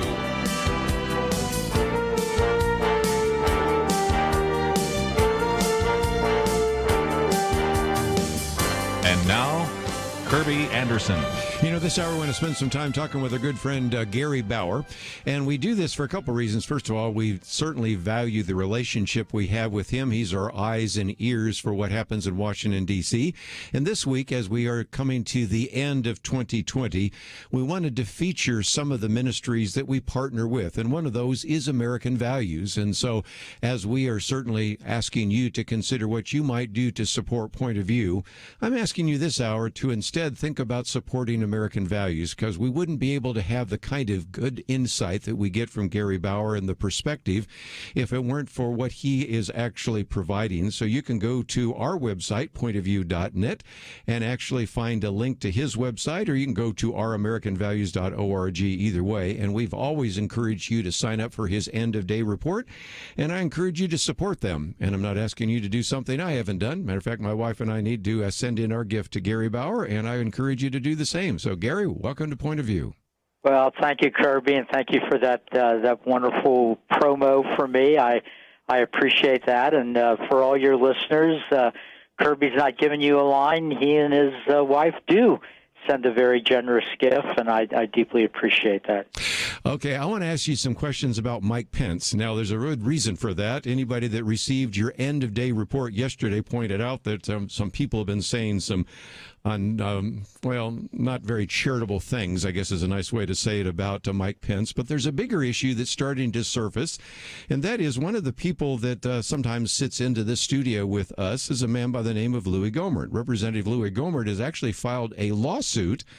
Now, I think it's been misrepresented that he's suing Mike Pence. Actually, what the lawsuit is attempting to do is giving Vice President Mike Pence maybe more authority next Wednesday, January 6th, when Congress counts the Electoral College votes. And so I'd like to get your perspective on that. You've known Mike Pence. Your son works for him. A lot of people wonder what's going to happen next Wednesday. Do you have any ideas? Well, I don't have any inside dope on that, but I guess I would caution folks that it's hard for me to imagine that the vice president in the role that he will play presiding at the Senate when the electoral votes are being reported to the Senate, that somehow he's going to be able to correct or reverse what I think almost all of us believe was a horrendous amount of fraud and cheating in this election. And, the Louis lawsuit is a little confusing. He's not suing Vice President Pence because he thinks Vice President Pence has done something wrong. He's suing him to try to make it clear that he has the authority to somehow not seat some electors for Biden and replace them with electors for Trump. But you're right, Kirby. This all gets very complicated, and I guess the bottom line is that our side is deeply frustrated. I mean, people watched those election returns. They saw what was on their TV sets with Trump ahead in one big swing state after another. All of a sudden, the counting stopped in the middle of the night in multiple states. Then we found out later it really hadn't stopped. Some states continued to count even after they had ejected Republican poll watchers. And then by the next day, dramatic leads that the president had in states like Pennsylvania and Michigan suddenly disappeared. And we all know for years the big city urban Democrat machines have been corrupt and have cheated, and it appears to have been on steroids this year. Well, again, we have listeners in every one of those, if you will, contested states. But let me just use one or two examples. This one kind of fits into, remember in the Old Testament in Numbers 32, it talks about your sins will find you out. This isn't necessarily your sins, but your statements will find you out, because the election manager in Georgia, and we have a lot of listeners in Georgia, that would be Gabriel Sterling, has dismissed the idea that there was any voter fraud and it was minor or insignificant. And then all of a sudden, fraud hit his doorstep. It turns out that the woman he bought his house from used his address to secure and submit an absentee ballot. She lives in Maryland, but she had Georgia send a ballot to her Maryland address, and she used her Georgia house address in her voting records. So he says, well, that would be illegal voting. Now, I suspect he'll try to make the case that it was an isolated case, but I think it is illustrative of the fact that there just aren't a few of these cases in Georgia or Michigan or Nevada. This has been really pretty well documented by Peter Navarro, and the unwillingness of the mainstream press to investigate this, and even the willingness of so many of these judges simply to dismiss them for lack of standing or for a time issue, is very frustrating. And I'm sure you've heard from a lot of your donors kind of, Gary, what are we going to do next? Well, I am hearing from a lot of my donors, as I think we probably all are, and I share the frustration. In many ways, this is outrageous. And look, in some ways, we saw it coming. The president himself warned over and over and over again that suddenly doing an election in which in multiple states most of the votes would be cast by absentee ballot or before Election Day by people citing the coronavirus as a reason that they couldn't stand in line to vote, that was really primed to be an election where cheating would take place. And, of course, the president was mocked for saying that, in some cases mocked by people who themselves in the past had said that mail-in voting was something that lent itself to cheating. And then, lo and behold, it sure looks like that's exactly what happened. And, Kirby, I also, it's not ancient history. Every time in a state reformers try to pass a state law that requires people to show a legal form of identification before voting, why is it that liberals and progressives, and broadly speaking, the Democrat Party, always vote against requiring somebody to show an ID? Why would you do that if you were planning on following an election fairly? And then it brings you all the way to election night, where in many big cities, including in Atlanta, Georgia, Republican poll workers were either banned from being on the scene or were kicked out during the counting. Why would you do that if you weren't doing anything that was suspect?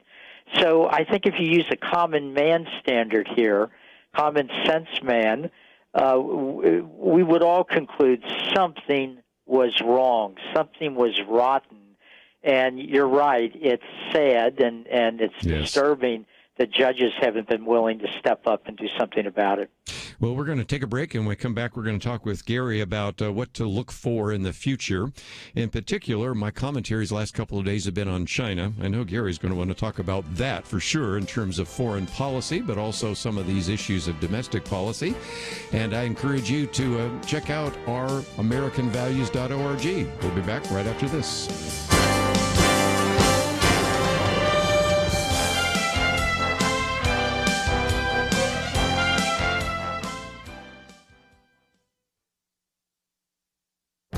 This is Viewpoints with Kerby Anderson. The recent revelation of a Chinese spy involved with a member of Congress has been a vivid reminder that China has been using various ways to gather intelligence. They not only use actual spies, but gather intelligence from students, tourists, and businessmen. This 1,000 grains of sand approach gathers what might seem to be inconsequential bits of information that they can then put together with other information to gain a full picture of what is happening in this country. When we think of spying, we often think of the Red Sparrow approach that has been used by the Soviet Union. A female intelligence operative gains the trust of a political leader, then puts him in a compromising sexual relationship. This is then used for blackmail in an effort to collect critical information. The Chinese method is different. Their honeypot method is to gain information simply by developing a trusting relationship. This relationship might develop long before the target has much political influence. He may merely be a city council member, but today's mayors and city council members are tomorrow's members of Congress and presidential candidates. The Chinese also use students in this country. According to the Chinese National Intelligence Law, every Chinese national is required to provide information to the Chinese Communist Party and be interviewed by consulate officials. China also has established Confucius Institutes on many university campuses. They are supposed to be providing college students with greater awareness of China and teaching Chinese languages. They provide a base of operation for Chinese spies who can collect research material and military secrets. And the Chinese consulates in this country are also used as a base of operation for Chinese spies. All of this is why our government must address this growing problem of Chinese spying. I'm Kerby Anderson, and that's my point of view. Go deeper on topics like you just heard by visiting pointofview.net. That's pointofview.net.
You're listening to Point of View, your listener-supported source for truth.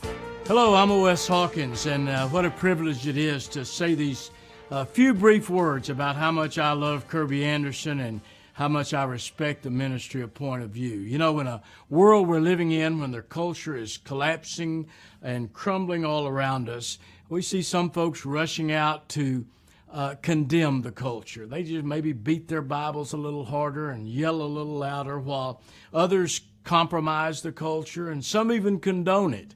But what I love about Point of View is it confronts our culture every day as Kerby speaks the truth and speaks it in love. So I want to encourage you to support Point of View. O.S. Hawkins talking about the need to confront the culture, and I think that's going to happen in 2021. But let me also point you to Gary Bauer's with us for just a little bit longer. You can go to ouramericanvalues.org. If you have not signed up for the end-of-day report, just must reading. But one of the things, Gary, that I have been writing about, yesterday's commentary was on the China threat, and I quote from John Ratcliffe. We've known him pretty well just down the road from where we're broadcasting right now. He was in the 4th 4th Congressional District, but now, of course, is the Director of National Intelligence, who, by the way, means that he has access to more intelligence than any member of the U.S. government other than the president. And he made a statement that if he could communicate one thing to the American people from his unique vantage point, it is that the People's Republic of China poses the greatest threat to America today and the greatest threat to democracy and freedom worldwide since World War II. My commentary today is about Chinese spying. Guess we've learned a little bit about Chinese spying, haven't we, Gary? And if nothing else, it is a reminder that China is our enemy, and if indeed Joe Biden becomes the next president, I just don't think he's going to be tough on China the way Donald Trump was. What are your thoughts? Well, Kerby, that's a great summary. And by the way, that your commentary was outstanding. I mean, in the brief period of time that you had, you really summed up the situation well. That what we face with communist China. Look, I think this is a challenge in a category all by itself. You know, the old Soviet Union, I mean, obviously they were dangerous. They're still dangerous today. They've got thousands of nuclear warheads and so forth. But around the world, few countries saw the Soviet Union as a model that they wanted to follow in their own country.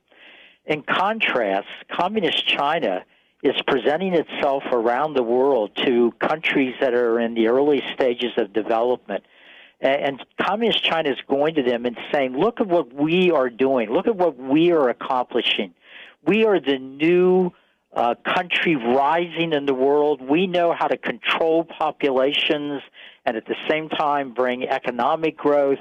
The American model, the Western model of free democratic societies is a failed model. That's why there's so much turmoil in those countries.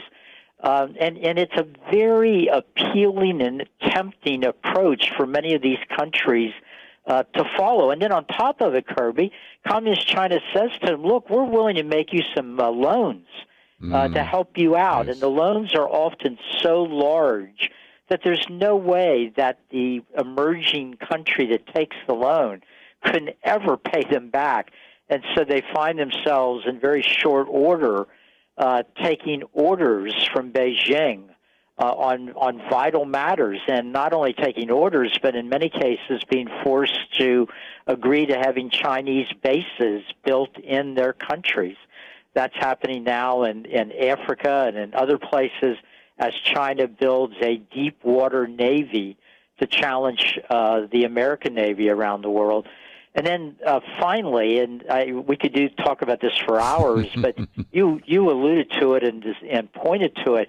Communist China's got a massive effort underway here in the United States, on our university campuses, and on Wall Street, among anybody, whether it's the National Basketball Association or Disney, that wants to make a bunch of money in communist China.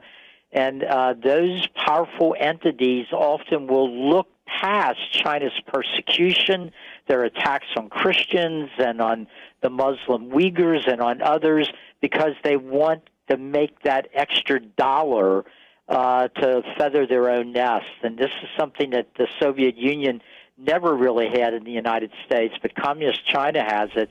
And I'm deeply worried that if Joe Biden is sworn in as president, he is not up to this task. He has underestimated Communist China his entire career, and I think he still sees them as a nation that the United States can cooperate with. You know, another reason why I encourage people to support your ministry and your outreach is earlier this month you had a very good piece about Communist China targeting the Biden campaign, coming from the Director of National Counterintelligence and Security. So it isn't just that you have a particular incoming administration, if indeed Joe Biden becomes the next president, that is turned a blind eye. It is that Communist China is working very hard to try to co-opt individuals. And as you mentioned, just speak out against China and you're in the NBA. Oh, the whole roof will come crashing down on your head. Speak out against China if you're in Hollywood and you will have everybody turn against you, which tells me a great deal about the fact that they already have a lot more influence than maybe some people even realize. Well, they do. In fact, during the very tough negotiations that Donald Trump conducted with the Communist Chinese over trade issues, when China would send its negotiators to the United States for those meetings, they wouldn't fly first from Beijing into Washington, D.C. They would fly from Beijing to New York, to Wall Street, where they would meet with CEOs of some of America's most iconic countries, and they would enlist companies, and they would enlist those CEOs and those companies to lobby on Communist China's behalf the Trump administration. And these were companies that wanted to do a lot of business in Communist China. So they've got an ace in the hole that American enemies have not had in the past. And unfortunately, too many American corporate leaders, as well as leaders in entertainment and other areas of American society, including our universities, have been willing to look the other way on Chinese human rights violations and threats to American security in order to make those extra dollars that these corporations and other entities want to make in communist China. Well, let's, if we can, just before I let you go, just talk about the fact that you're not giving up, you're not leaving. You've been there for a long time. You were in the Reagan administration, Chief Domestic Policy Advisor, Chairman of the Campaign for Working Families, of course, American Values. And as people support you, I think we're in for a tough couple of years, but nothing we haven't faced before, right? That's exactly right, Kerby. In fact, this is the time we need to double down. When the left has a bad election or another setback, they never say, well, that's it, I'm done. You mentioned you've got a lot of listeners in Georgia. I'd like to make a personal appeal to them. Even if you're worried or upset and you believe that the election was stolen in your state, and I believe it was, that is no reason to sit out this election to fill those 2 Senate seats. It's important that every pro-life, conservative voter, every voter that is concerned about America's national security, you've got to vote. Let the lawyers and the courts and the others fight this issue of election fraud. But solving the election fraud won't work if our people don't show up to vote on Election Day and the left does show up. Yes. Again, the future of the Senate and the future of the country in large part depends on what happens on January 5th, those 2 U.S. Senate elections. And, of course, then we have January 6th, which is, of course, the counting electoral votes. So if nothing else, I encourage people to go to ouramericanvalues.org, leave your donation there, and support Gary Bauer. Maybe send him a note and thank him. And if you have not signed up for his end-of-day report, you really need to do so. So, Gary, Happy New Year. Looking forward to a tough 2021, but I'm glad that you're a partner with us. Well, thank you, Kerby. It's always great to be with you, and I would make the same appeal to listeners that have supported my work. Please remember Kerby and Point of View. It's been an outlet that's always been there for me and other pro-life, pro-family leaders. We're going to take a break, and let me just encourage you to go to those websites. We have our link to Point of View like never before. I think you're going to see you're going to need Point of View like never before. And I'm going to come back, and we talked about concern in Georgia. How about what's happening in Michigan? Some of our Michigan listeners want to know about that. Bernie Sanders wants to filibuster the defense bill because he wants the Senate to vote on $2,000 checks. So we'll talk about that. We'll get into a couple of the other articles I've posted, but this last half hour, open line.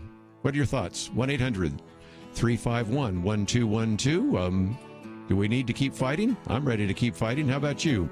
We'd love to hear from you. 1-800-351-1212. We'll be back right after this.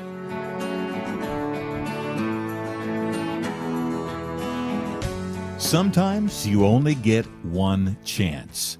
Kerby believes the next few days are the most critical of the whole year for Point of View. 2020 has been difficult to say the least, and yet those problems won't magically disappear on January 1st. The support that you provide this week will help determine how much we can accomplish together in 2021. And we can't reach anyone without you. We have an immense opportunity right now. Someone who believes in this ministry is challenging you to support what you believe in. They are making you a promise. Whatever you give, they will match it up to an incredible $100,000. But this ends with 2020. We need to hear from you right now. Americans need truth, and we need you. Please give today at pointofview.net/year-end or call 1-800-347-5151. Did I mention we have a $100,000 matching challenge? Double your impact if you give right now. Pointofview.net/year-end and 800-347-5151. Point of View will continue after this.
You are listening to Point of View.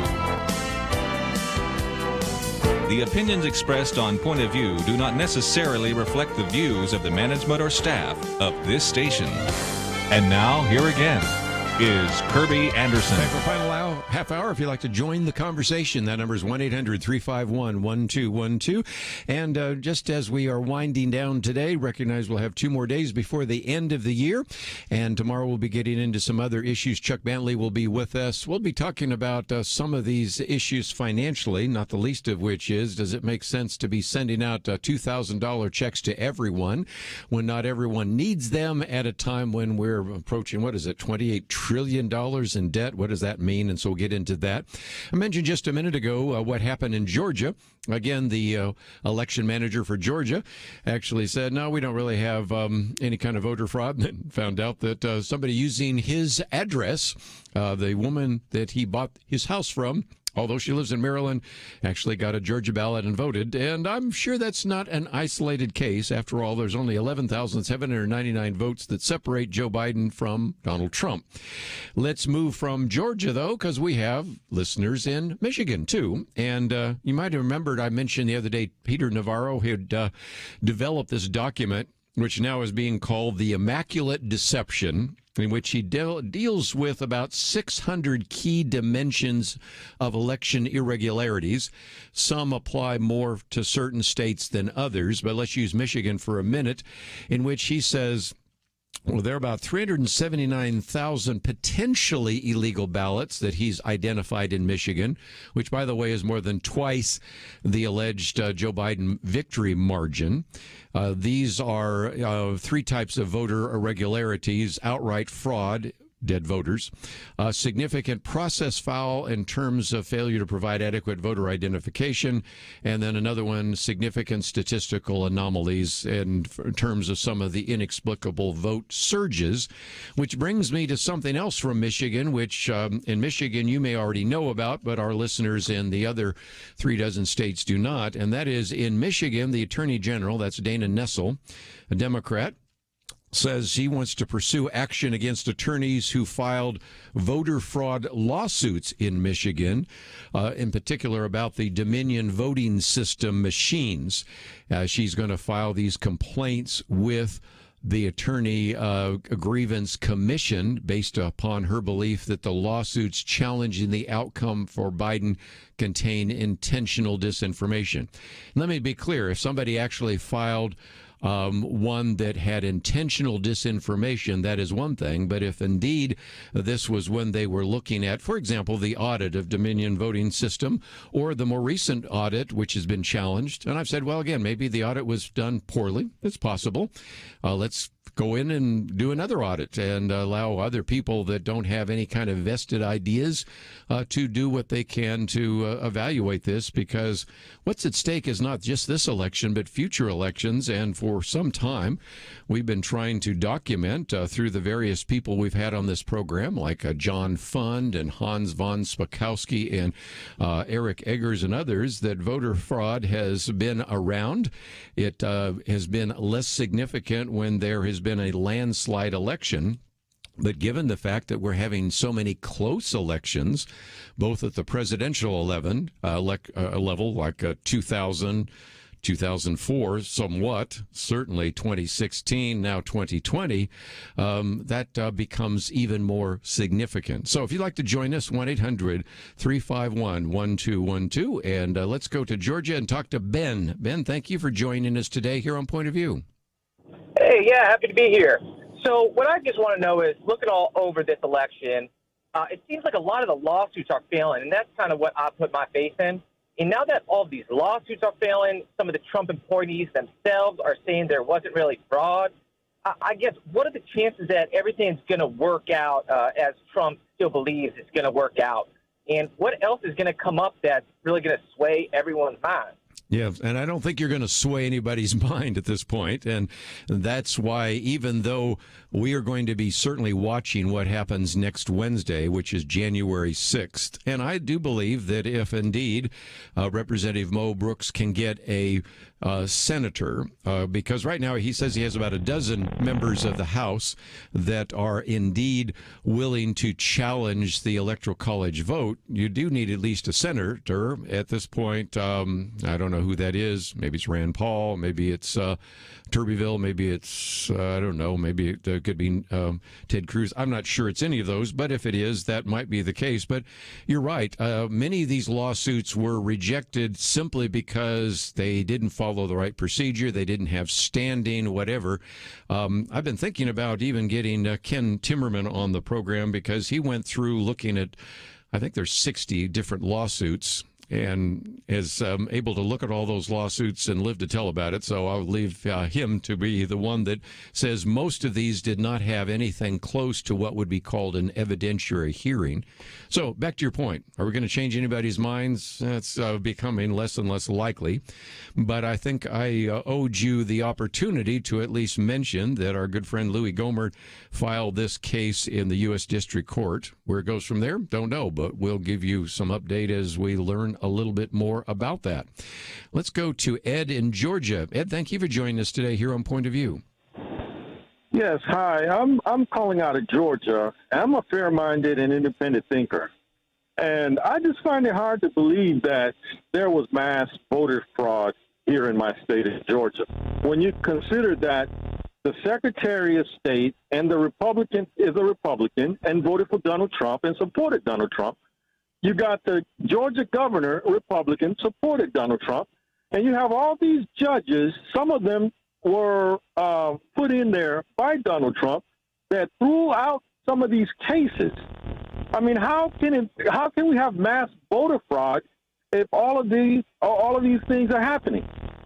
Yeah, and I think it's a very good question. That is why I would love to have a place somewhere where we could really evaluate that. There have been a lot of statements made on the internet that turned out to be incorrect.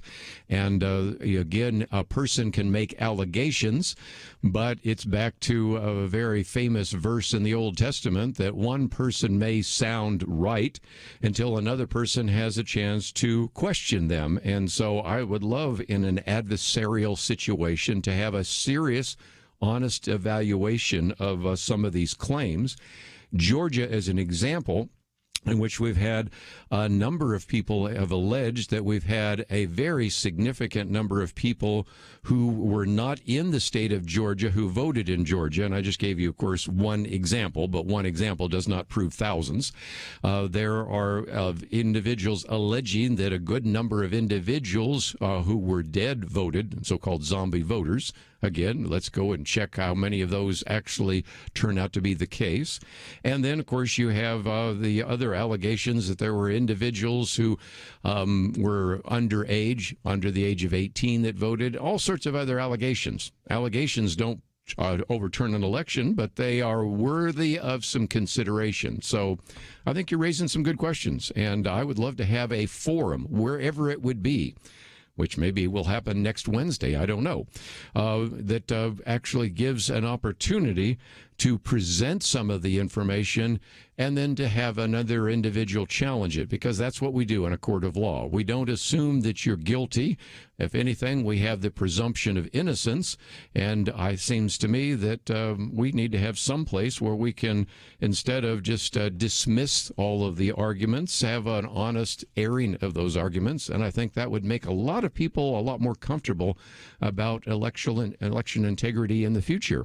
But let's, if we can, pick up at least one or two more phone calls. So I'll stay in Georgia for just a minute. We'll go to Barbara. What would you like to add to our conversation today? Well, it was just like, I don't know who I was talking to, but I just wanted, I want peace in this world, and I would like to have a president that's a godly man and one that's capable. I don't think Biden is capable, health-wise, and I just want the voting to go in person as much as possible. I would agree with that. Yes. And all this, and I went to a small town the other day. I had pulled in this store that I thought was open, and it was closed.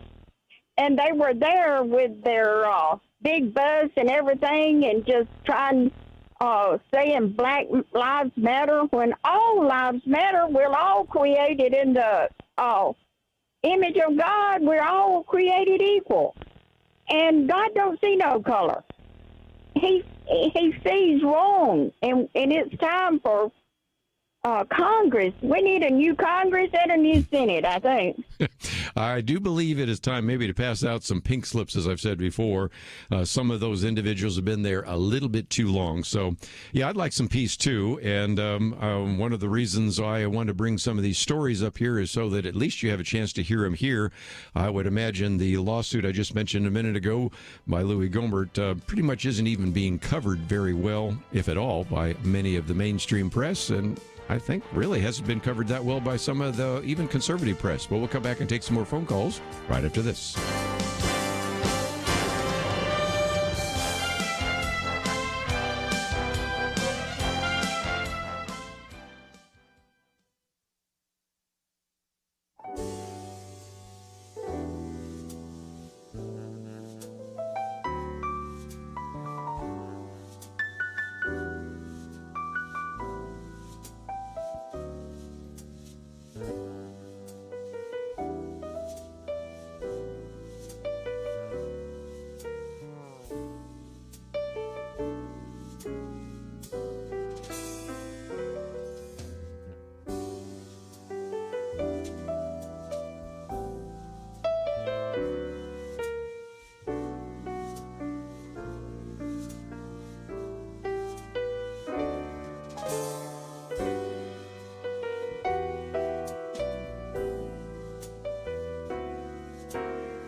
Now, back to Point of View, your listener-supported source for truth. Hello, I'm Chuck Bentley, CEO of Crown Financial Ministries. I so appreciate the great work of Kerby Anderson and the Point of View team. Every day they step into the public arena to make a stand for truth by shedding biblical light on the issues that confront us all. Never backing away or compromising on the truth, they're making a difference for you, for me, and the next generation. It's important that we Christians put our money behind those causes that are having a meaningful impact. My wife and I personally support Point of View, and we encourage you to do the same. Again, Chuck Bentley going to be on with us tomorrow, and looking forward to that opportunity. Let's take another phone call, and then I had some other comments to add to our discussion here today. We'll head up to Missouri, KNEO. Kay, thank you for joining us today. Yes, I was listening to the young man from Georgia talking about how it couldn't possibly be voter fraud. And I've worked the polls. I'm an old lady. I've worked them a lot in my life. And when you have polls and you're working, you always allow both sides to be watching, first of all.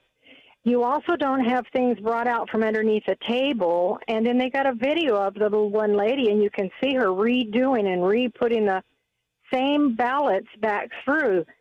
This is more than, that's not just irregularities. You just don't do those kind of things, and you never do it without the watchers there. And you don't put, you don't put things up so people can't see. You don't keep them back in the other side of the room. The whole idea is to keep it a fair election. And because they've done that, it's not a fair election, because every side, both the Democrat and the Republican side, since I've been a Democrat and I've been a Republican both, and I've worked the polls for both sides, this is wrong, and it's not a fair election because of what they did. And it's not the governor so much as it happens in the local precincts, and they got away with it. And this is where I have my problem, is it isn't the people up in the top. It isn't even your state. It's you've allowed, like that poor little girl in Michigan that came forward and told what was explained, and the lady called her a liar because she wasn't from Detroit. Listen, immigrants don't come in here and want to get in the middle of all this stuff if they didn't see it. We need to be kind to both sides, and let's open it up. Open up the machines. Let's take a look.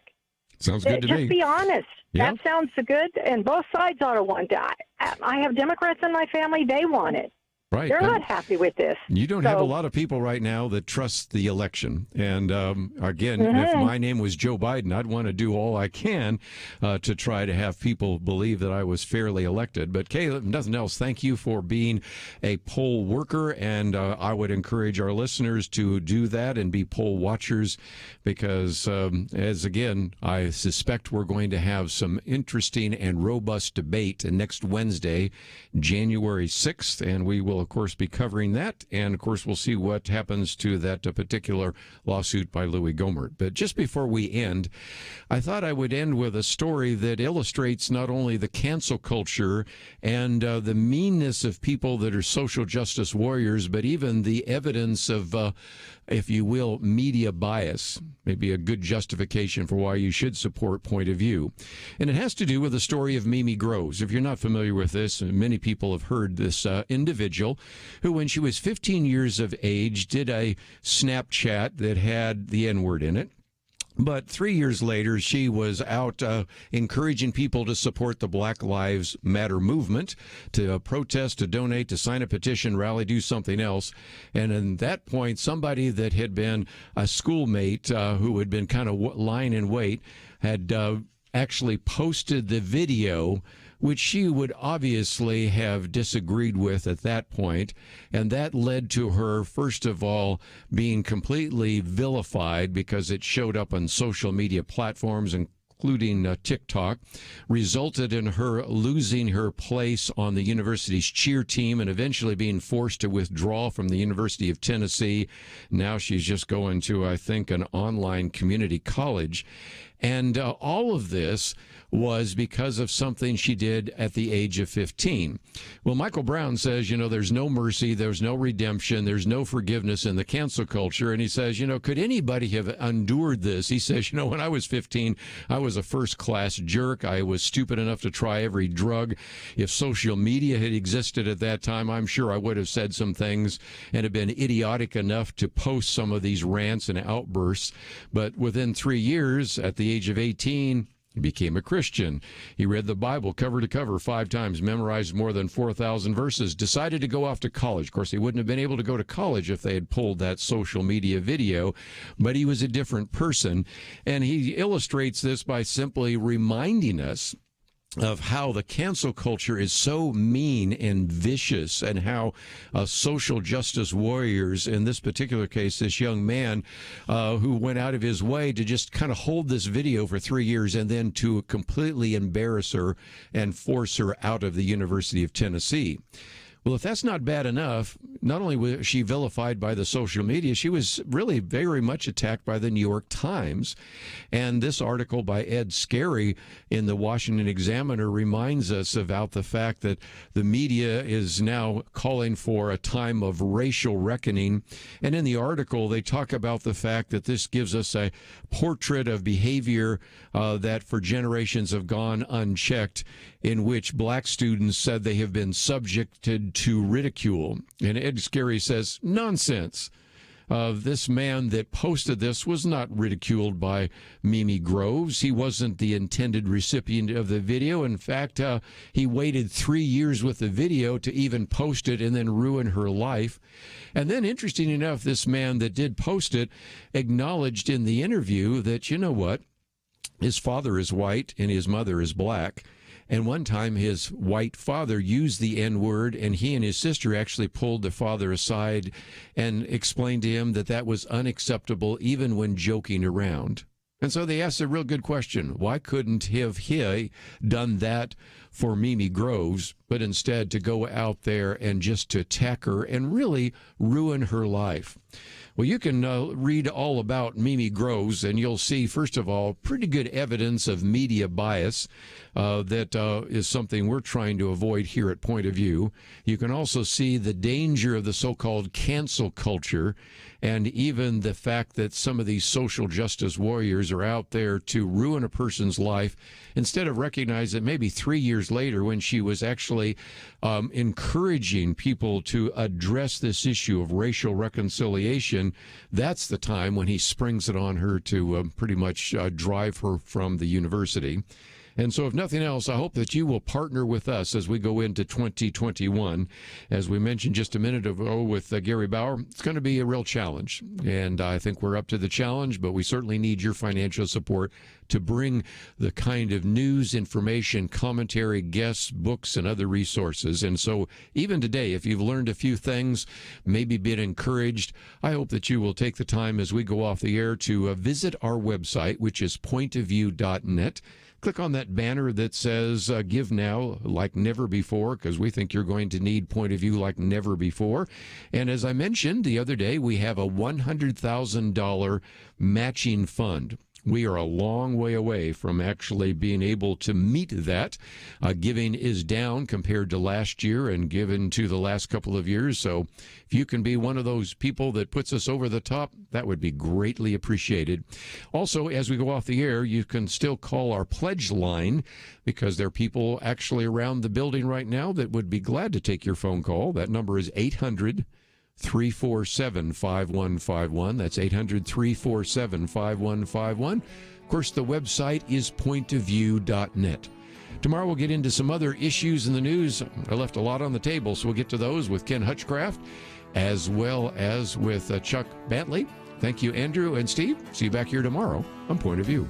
Sometimes you only get one chance. Kerby believes the next few days are the most critical of the whole year for Point of View.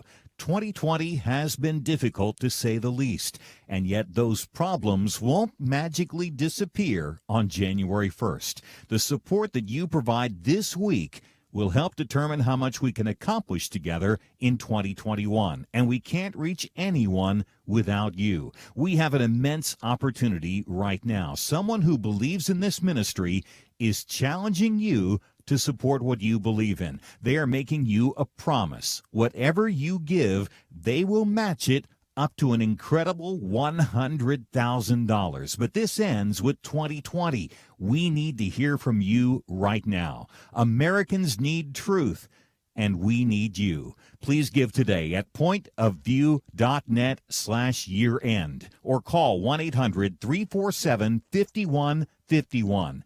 Did I mention we have a $100,000 matching challenge? Double your impact if you give right now. Pointofview.net/year-end and 800-347-5151.